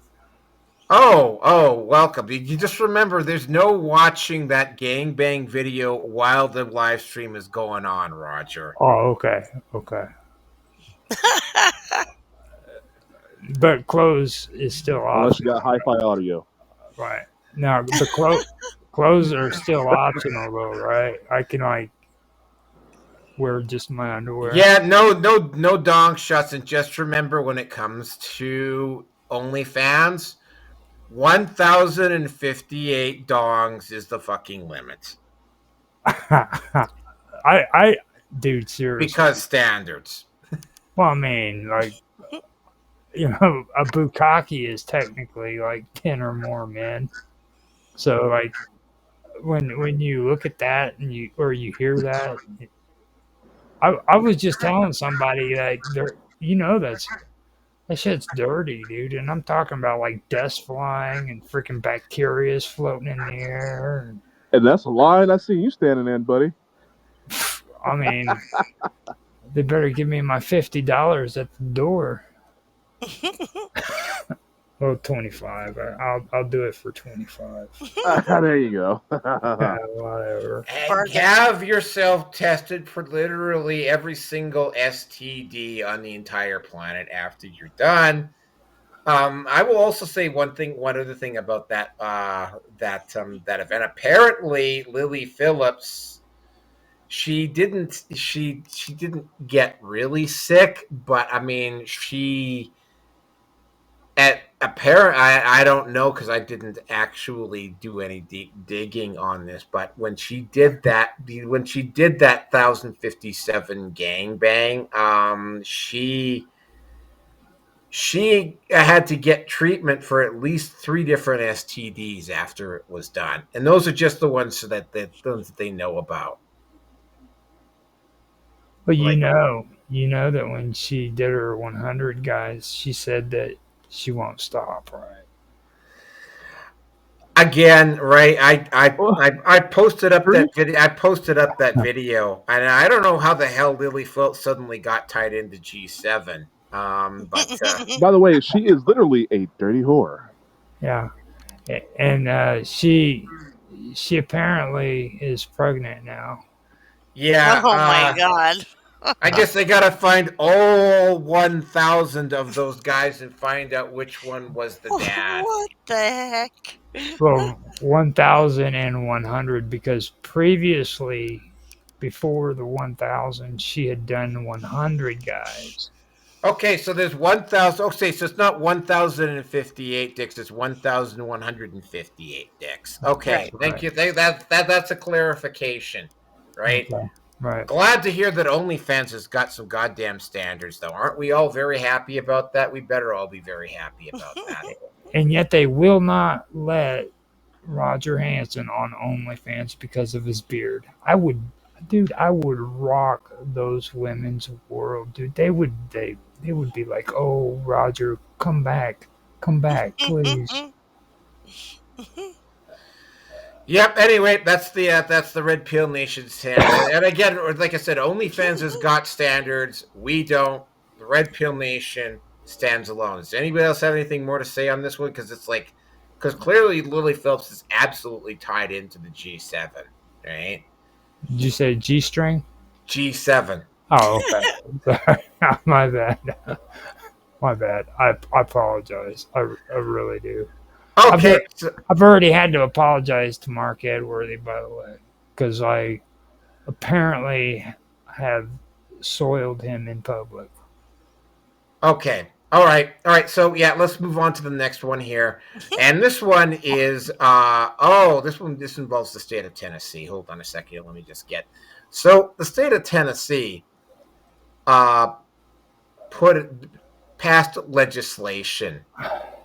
And I don't even know why this was even a debate on this, but apparently it was. Uh they bad and it just blows my mind that there's actually people that were fighting for this. Yeah, in Tennessee, you cannot use puberty blockers and why you cannot do gender affirming care to children. And I'm like, trying to discuss common sense with this crowd is like is an absolute waste of time. It's like they can't drink, they can't drive, but they can change their gender. And, you know, I've been talking about AstroTurf quite frequently today. Now, the only video that I ever saw, Michaela Peterson, who's Jordan Peterson's daughter, she's got her own podcast. And she brought on a feminist, and this feminist was talking about how feminists have like completely they're not supporting women when trans men are taking away athletic opportunities. They've been very hypocritical. They've been very silent. They've been very silent about transitioning of children. They've been very quiet about that, and it's like she pointed out, and it's called the 11th Hour blog. I haven't gone over because, again, right, I'm not a big fan of feminists and feminist content. But she pointed out in her 11th Hour blog that, I mean, Pfizer and Pritzker in the pharmaceutical industry are basically bankrolling this stuff because it's like if they create enough gender confusion, then there's going to be a large number of people that are going to go and try and transition. And what's going on here is that this whole thing about about kids transitioning is just a big, huge AstroTurf campaign. And it's designed specifically to put money into the banks, into the pockets of pharmaceuticals. Because if you transition at a young age, you have to be on a battery of pharmaceuticals for the rest of your life. And that's the reason why they're doing it. They're not doing it because of health. That's just the cover story, right? So Tennessee passed this bill. They challenge this bill in court, and they got to. So they've taken it all the way up to the Supreme Court. The Supreme Court basically said, no, you're not transitioning kids. Period. End of story. Like, it's not happening. And what's gone on here is, of course, they're acting like it's a big, huge defeat, but it's sort of like, like a lot of the stuff that the left is doing right now, like fighting to be able to teach fucking anal sex to fucking 6-year-olds, like taking like adult fucking oriented books out of elementary school libraries, like waiting until a kid is an adult before deciding whether they want to transition. And I mean, they're not the majority support, although you'd think that they would be with the amount of support they've been getting in the mainstream media. They're not even close to being majority support. But I mean, it's like And you also have the situation where the pride events are now running out of money to have these big events, and all the corporations are backing away from them. But you still somehow, these organizations still have money to go out and stage these massive protests and pay for these legal challenges. And the money for that, and put up these protests, and the money for that is obviously coming from somewhere. And that somewhere is probably, I mean, again, from the pharmaceutical industry. And I mean, again, the like in the 11th hour blog, he was like saying that the Pritzkers were specifically behind it. Here's the thing: one of the Pritzkers is a full blown transgender, which I think is something that really I think a lot of people don't know about. And that person is probably the one who's like most behind what's going on. And yeah, so it went to the Supreme Court. The Supreme Court said, no, no, no, no, no, you're not going to medically transition kids. Like, that's not going to happen. And that was the end of that. But I mean, it's like there is a large, and they, again, right, because of a lot of the funding that they've been getting has been like a lot of the shakedowns they've been doing with the corporations and whatnot, that stuff's not working. But they never quite seem to run out of money to engage in like these protests and to engage in these events and whatnot. And it's sort of like, yeah, you know what? Like, it's becoming really, really clear that a lot of it is just astroturf. And with it, I'm going to turn it over to V.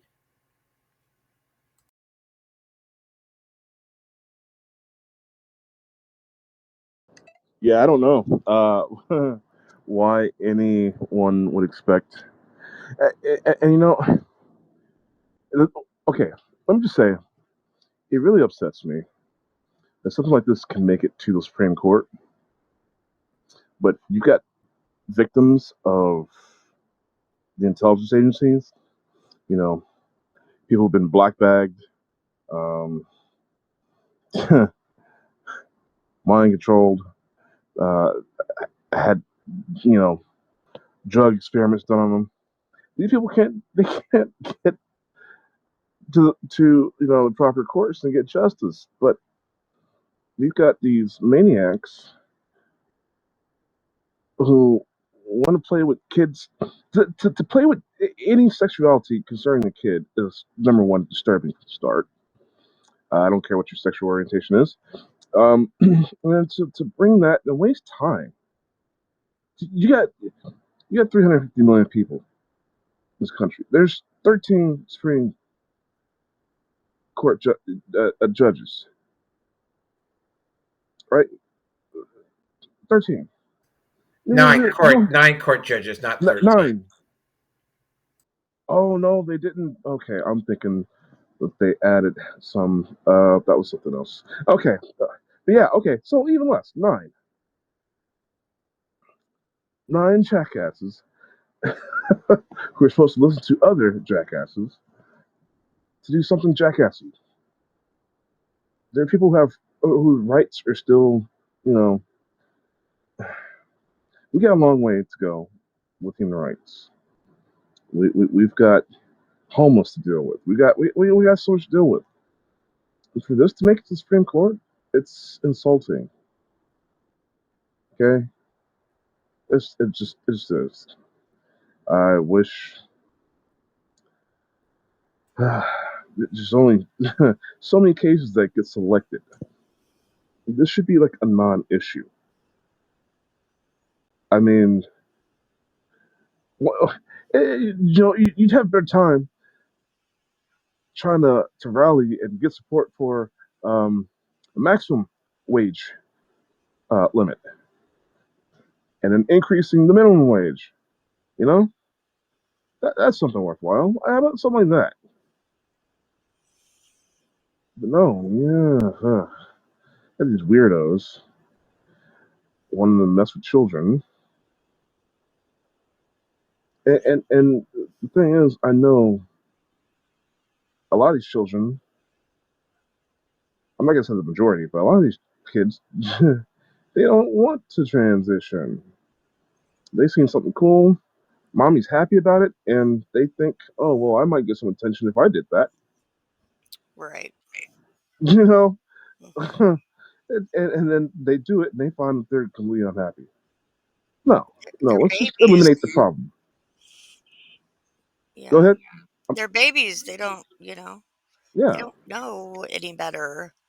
You cannot, you cannot, a child will, I mean, you can talk them into anything, really. yeah, Especially if they think that they're going to get attention or they're going to be cool or they're going to fit in or be more accepted, you know? It's just exactly, it's a travesty what they're doing with folks. It's exactly. it's very irresponsible, completely. Yep. Mhm. And that's all I got. Go Yep. ahead. Yep. That's pretty much, it's pretty much the same kind of sentiment here with the whole thing. So, but I guess that's a good thing that they're not going to allow that to happen, right? At least in Tanasi. So, fantastic. Roger. I don't see him anywhere. Roger? Oh, they got him. The aliens freaking got him. He didn't even say goodbye. No, he just jumped out. No, I think OnlyFans got him. I think he's Ah. wanting to be the thousand, the 1,200 guy in that list. Yeah, yeah. All that talk about Lilly Phillips and Orange Man Bad Handball and all that sort of stuff. He just couldn't help himself. Ah, there you go. That's probably the real answer right there. That, Mhm. that totally is the right answer right there. Mhm. Mhm. Anyway, hold on. All right, let's get on to the next topic here. Since Roger disappeared, the next topic will probably be done fairly quickly. Then, okay, last topic of the night. And we talked about this a couple of weeks ago when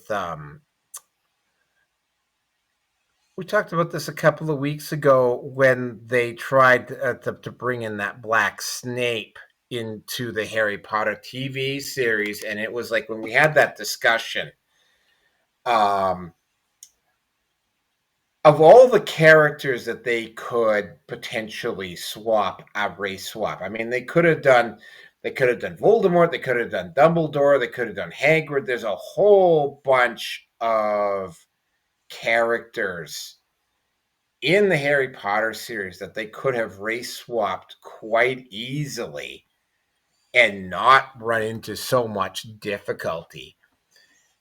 But you know what? BBC, being the BBC, they decided to race swap the character with the sallow, pale complexion. They could have race swapped out literally almost anybody else, and it wouldn't have been much of a problem. J.K. Rowling herself actually had to step in and protest this decision like really vehemently and angrily, and there was a lot of pushback about it on the media, and apparently, lo and behold, it actually worked, and this particular series never went anywhere, and apparently it's not going to be it's not going to happen now. And again, right, they could have race swapped out. There's characters in Harry Potter that you could race swap out with very little concern, right? Mhm. But Snape is not one of them. Hell, they could have even gone with a black Harry Potter, and it wouldn't have been that big of a problem. No, seriously, they could have swapped out. They could have race swapped out Harry Potter, and it wouldn't have been that big of a problem. But no, they went with Snape, right? And Yeah. of course, it generated a lot of blowback, and that's on them. And then, of course, and this one's again, this one is not that big of a. This one on the surface does not seem to be that big of a deal until, of course, you start pushing through. The Amazon Studios threw a lot of money around and they bought a whole bunch of series. They bought Warhammer. They bought the rights to Warhammer. They bought the rights to 007. They bought the rights to a whole bunch of places. And each and every single one of those series, they have tampered with the lore and the character. And Amazon brought in, and I swear to God, when I actually found out who this was, I just groaned because I knew this was going to happen. They brought in Amy Pascal. If you're not familiar with who Amy Pascal was, Amy Pascal had a part in the destruction of the slow declining destruction of the Marvel Cinematic Universe. She's had a hand in a lot of the movies that have happened post Endgame and that one. And we've all seen what's happened with that. Well, she got removed from the MCU. So Amazon brought her in. Now, Amazon at one point, and I was actually a little bit enthusiastic about this because Amazon had the functioning equivalent of a Kathleen Kennedy. And they let, I can't remember her specific name, but they let her go. Right after they let her go, all of the bullshit that was happening with, again, I got to point out that Amazon Studios just absolutely botched Rings of Power as well.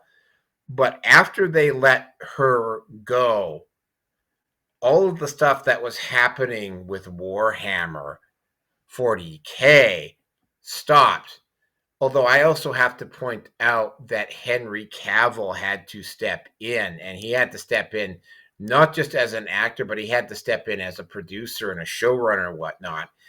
And he has been fighting like a demon to make sure that the lore with Warhammer is consistent. But what Amy Pascal decided to do is, and this is again a case of not finding the right actor for the right role. Amy Pascal, instead of doing a little bit of research into who 007 was, she went out and got the guy, and she race swapped. But she race swapped with a guy who was going to be playing Jon Stewart on the new Justice League movie. And based upon the characters that I have seen that particular actor play, he would be a very bad fit as 007, right? Like, I mean, I would have been happy with Idris Elba. Idris Elba, I could see pulling off 007, right? There's also a couple of other actors that I could see pulling off. So it's like they're not only are they just race swapping, but they're not even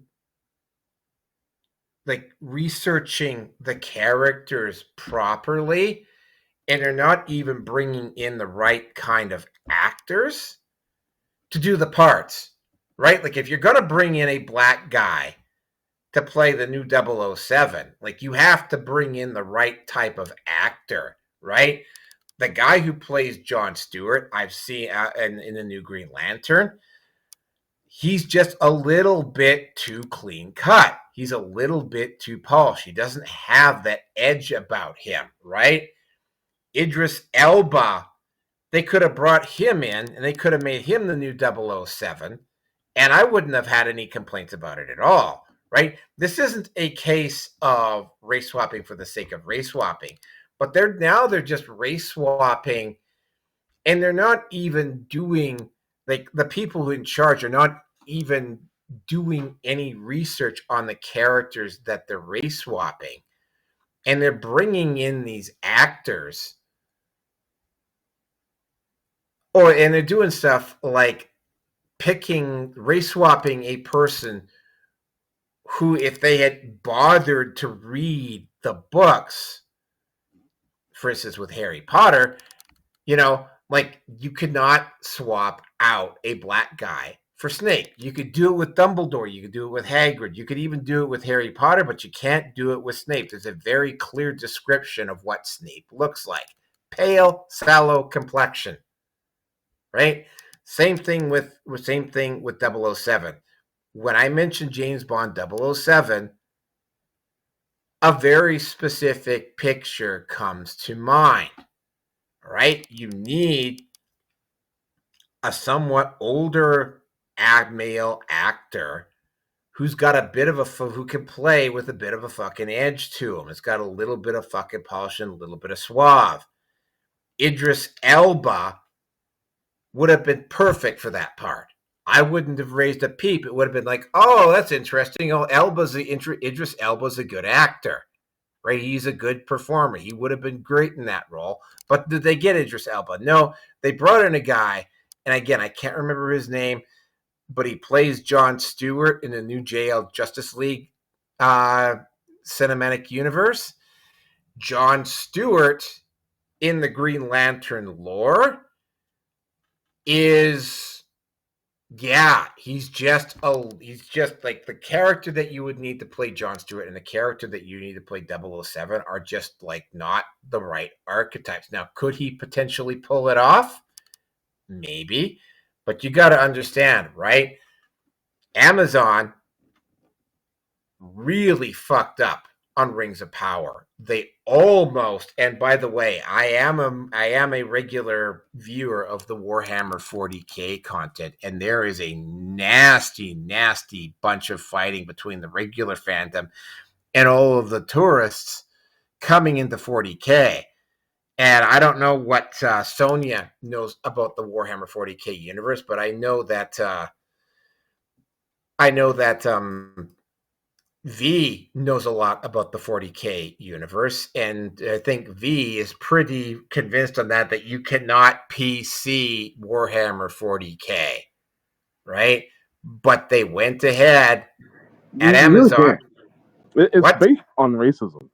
If you really look at it, want to be honest. Oh yeah, human supremacy. Yeah, humans fucking supremacy all the fucking human way. Supremacy. And yeah, human supremacy. But keep in mind, it's human supremacy, right? It's not just like one particular race of humans. It's just that human fucking supremacy, period, in Warhammer 40K.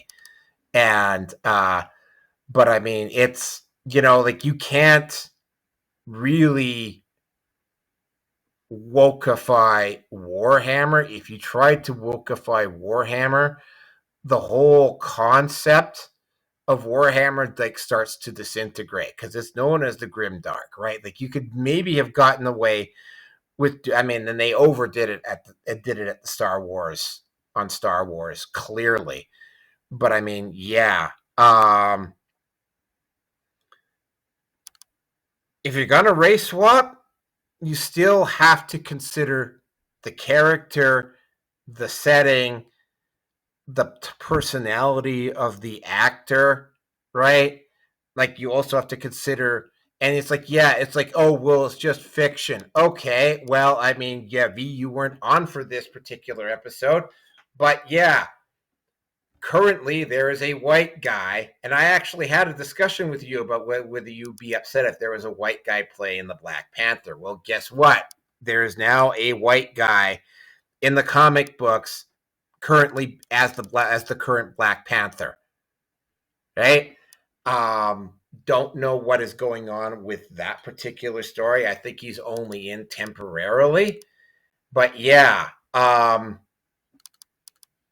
is also very disrespectful to the fucking lore, right?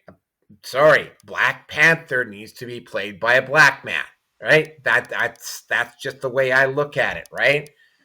As much as I enjoy seeing the fucking wokies like lose their shit about that, right? They got a fucking point. And it's sort of like, and they get really pissed off, by the way, when I point out, it's like, okay, you're getting pissed off because Black Panther is being played by a white man, but you don't quite seem to understand why people are getting pissed off that Snape is being played by a black mice in particular, because I mean they just shoehorn the guy in, just like they're shoehorning a black man into playing 007. And there are black actors that could play 007. Unfortunately, the one that they're going with is not the right guy. And of course, all this is being done because they brought in Amy Pascal, who is played a major part in the disintegration, the downgrading of the MCU post post Avengers Endgame. And yeah, not welcome back, Roger. That's basically what's going on there. It's like, again, right? If you're going to race swap, and I have seen some fairly good race swaps, like the original Daredevil. They had Daredevil being played by, they didn't have Daredevil, they had Kingpin being played by a black man, and he was the right actor for the right part, right? And that just seems to have gone over the head of a lot of these studio execs. And with that, I'm going to turn it over to V.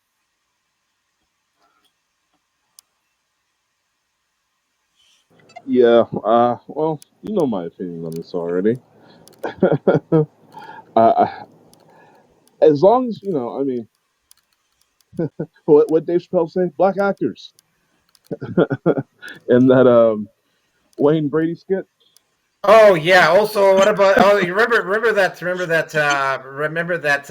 Chappelle's episode where they had Dave Chappelle playing that white weatherman Yeah. when everybody got their reparations. That was funny as hell. Yeah. Yeah. So, brothers got to work. People got to work. Hollywood. Now, if your argument is that this is the wrong black guy, well, then that's your opinion, and you have your reasons to support it. But Yeah, yeah. I Idris Elba could definitely do 007. The actor that they've selected is not the right guy. okay, yeah. Well, I think that about half the movies I watch. Actually, I haven't been happy about a James Bond since Pierce Brosnan. I thought he was natural. He was the Bond, in my opinion. Yeah. But uh, yeah, I don't know. I'm not too passionate about this one, so I'll pass it on. Go ahead. Yeah, again, right actor, because they brought in Timothy Dalton. They wanted, when Roger Moore stepped back, everybody was like, "Oh, Pierce Brosnan is the next 007," and they didn't go with Pierce Brosnan because Pierce Mm. Brosnan was working in LA on that TV series at the time. Brosnan couldn't fit it into a schedule, so they brought in Timothy Dalton. And Dalton was whatever. And it was like, and they finally, when that TV, I can't remember the TV series he was on, but Remington still. Remington Steele, yeah, when Remington Steele Mm. ended in Timothy Dalton, and both the movie, like, actually no, there was one of the Timothy Dalton movies that wasn't too bad, the one with the Grace Jones in it. That one wasn't too bad. um but I mean, yeah, when they decided to move on from Timothy Dalton and Remington Steele was no longer on television, they immediately jumped over to Pierce Brosnan, and he was definitely the right pick. Same thing here, right? You got to pick the right actor for the right choice. You just can't shoehorn. Yeah. You just can't race swap just for the sake of race swapping. Anyway, continue, Sonia. You're up. Yeah, that really you lose a lot of fans that way as well, and it just kind of ruins it. If you ask me, when you're really into the characters, especially with the Harry Potter thing, because people were just, fanatic about that. And Snape was one of the biggest characters, and to just basically murder him, it's not the same. It's not the same at all. And like you're saying, like there should be a little bit of research going into it. You would think. I mean, what are these people doing? You got to have at least, and you have to maintain the character qualities where the characters started out at. You can't just, you know, take them and like completely change them and expect everyone just to be like happy about it. So yeah, I'm totally against the whole changing characters period, or actors for particular characters period. Yeah. Okay, Roger, you're up. I hope hope that you and the gimp suited aliens had a good time when you disappeared there for a bit. Apparently, they got finished with you rather quickly. Hmm. Roger. Sorry, I forgot to mute. I have got to unmute to talk, and I was in the middle of having the conversation when I realized I didn't mute. So now the thing about the situation that just happened here, it's really weird. I've been telling everybody about how I've had problems with my electricity since this heat started kicking in, and I have this weird dog. Freaking it, she's old and senile. And when she wakes up at night, she walks in circles and she bumps into shit. So she bumped into the extension cord, and I had freaking my whole computer turn off on me. So I had to go and boot up the computer. But luckily, on Rumble, the stream was still going, and I was able to put it back on. So I apologize for anybody who's actually watching this. For one, the bad content, and then second, for the bad content, and then after that, Don't forget the bad content. yeah, the bad content. But now when it comes to like this whole situation, um, I have issues with like freaking trying to promote movements with Hollywood. Like I don't like the idea of I don't like the idea of Doctor Who being a freaking lesbian female for one thing. That was pretty horrible. I've seen the first show that they did where they had like a big old party and all these lesbians were hanging out and freaking talking about how great the new Doctor Who was going to be, and it was like a bunch of lesbos freaking hanging out and kissing each other and shit and promoting lesbianism or however that is. That's the thing. Whenever it's in your face and you can see that kind of shit being used for political purposes, I don't even call it political. I call it like garbage politics. I really don't care about gender bathrooms. Um, the last one, I really wish I didn't lose my power because I really wanted to talk some crazy shit about this whole gender medical stuff. I might as well because the last time when I talked about two dogs in the freaking backyard, I lost like 24 freaking followers. Oh, Um, try to establish a new standard, just like Lilly Phillips did with her OnlyFans. you know, well, I mean, it just really surprised me. I didn't think Kick had that many woke people in their community that was that sensitive about stuff like that. And then I realized that I also game on Kick as well as other things. So a lot of people aren't really used to this kind of conversation, real conversation where people talk English and don't follow leaders and shit like that. So that's what really surprised me about it. I went all the way down from 50 followers on Kick to freaking like 26 in just like hours. They all went pop. And I was like, wow. That didn't even happen to me on Twitch. You know what I mean? And Twitch is pretty freaking woke. So that really surprised me. Now, this whole thing with that, it takes me back to Shaft. Okay, now Shaft, I didn't like the second newer movie because see, with Shaft, the original Shaft, he was a bad motherfucker. Okay, now that dude freaking had style. He was a gangster. You know what I mean? He kicked ass. And who did they freaking turn into the new Shaft? You know, that Samuel L. Jackson. right, horrible. Now, if you ask my opinion as a freaking straight freaking white dude, I would tell you that the best person, in my opinion, that would have been the best Shaft would have been what's his face that played on freaking the Matrix. Um, Um, I forgot he was the guy who trained freaking Neo. I'm going to take a look at that. Keep talking. But in my opinion, I think he would have been the best candidate for freaking Shaft if you compare him to the old one. You know what I mean? I really think he would have done a better job. He might have been bald headed, but he would Yeah. have. Well, by the way, he was also in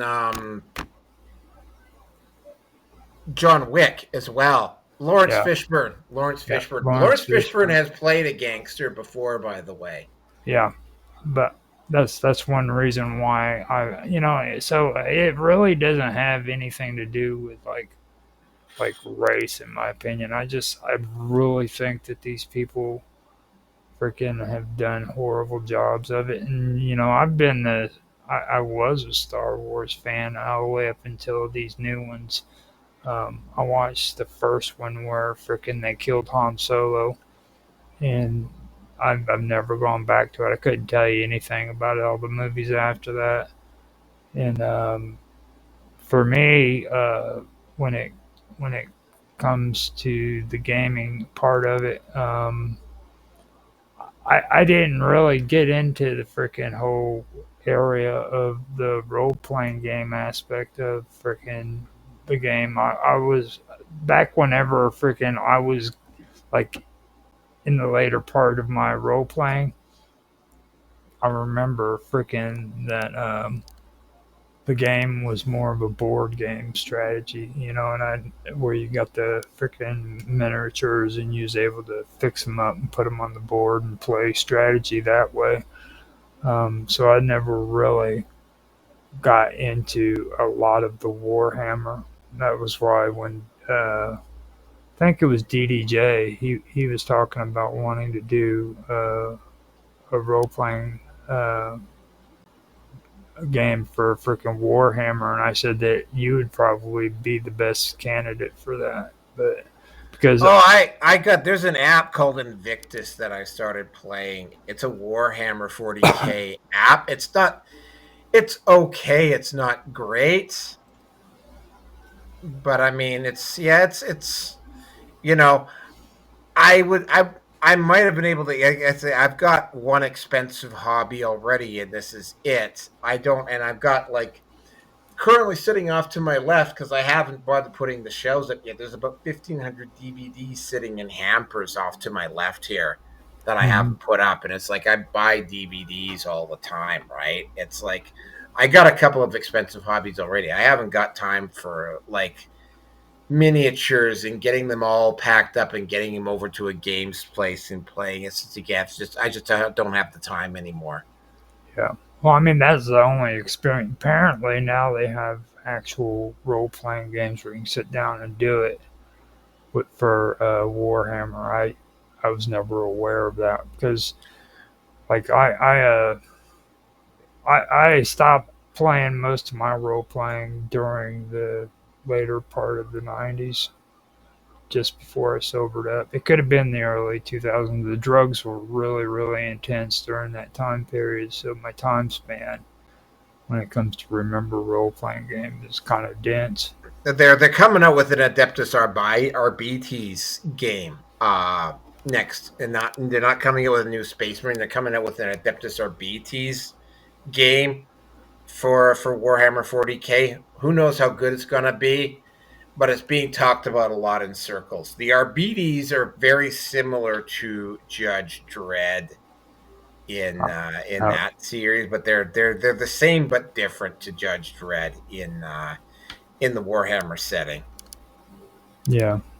Now see, that right there would spike my attention. If it was more like Judge Dredd, I've been trying to play around with a lot of the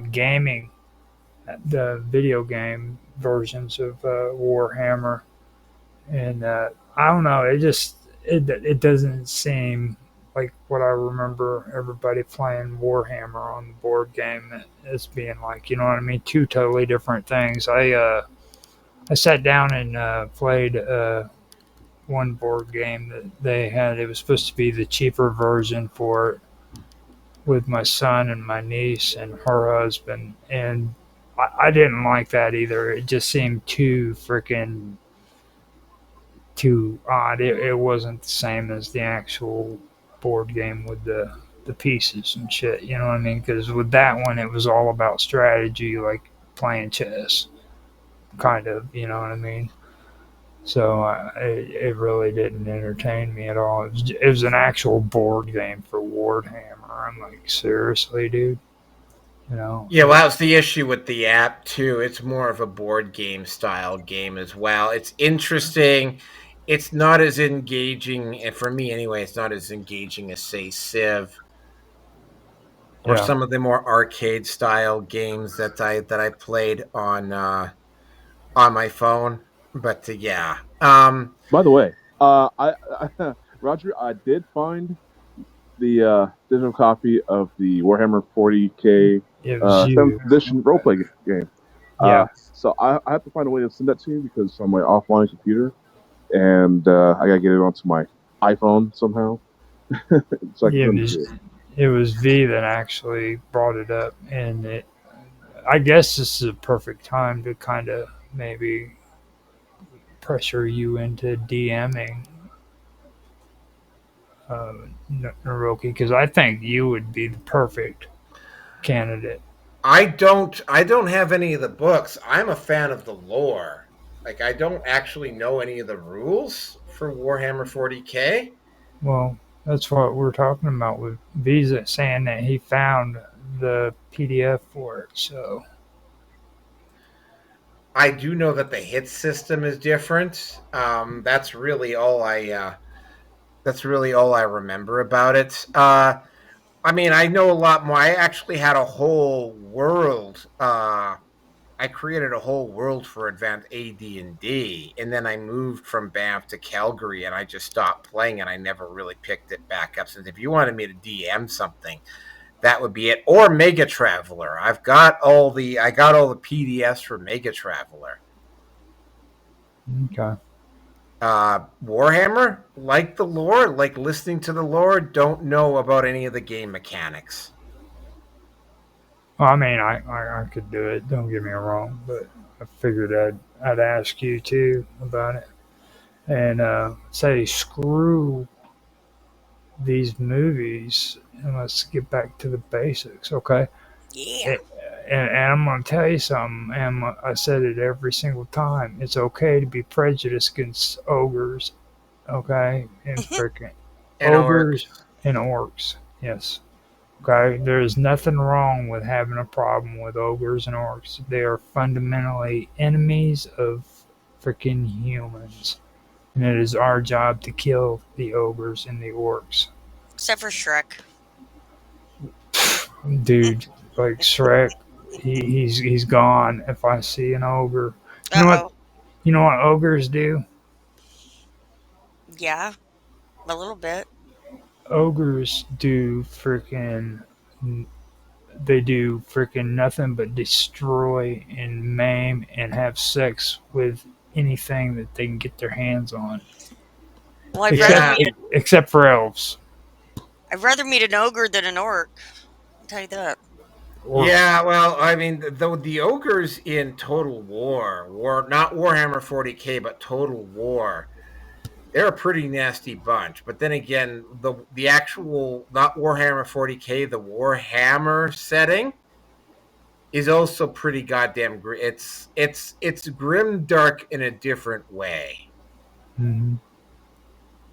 And there's obviously a lot of parallel, but I mean, Warhammer 40K is what really took off for Games Workshop.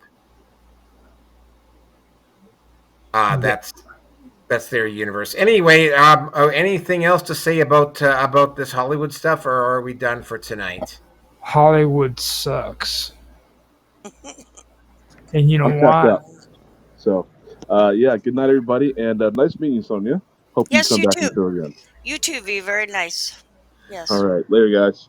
Bye. Later, Yeah, Bill. yeah. Hollywood definitely sucks. They're on their way down. We were talking about this earlier tonight.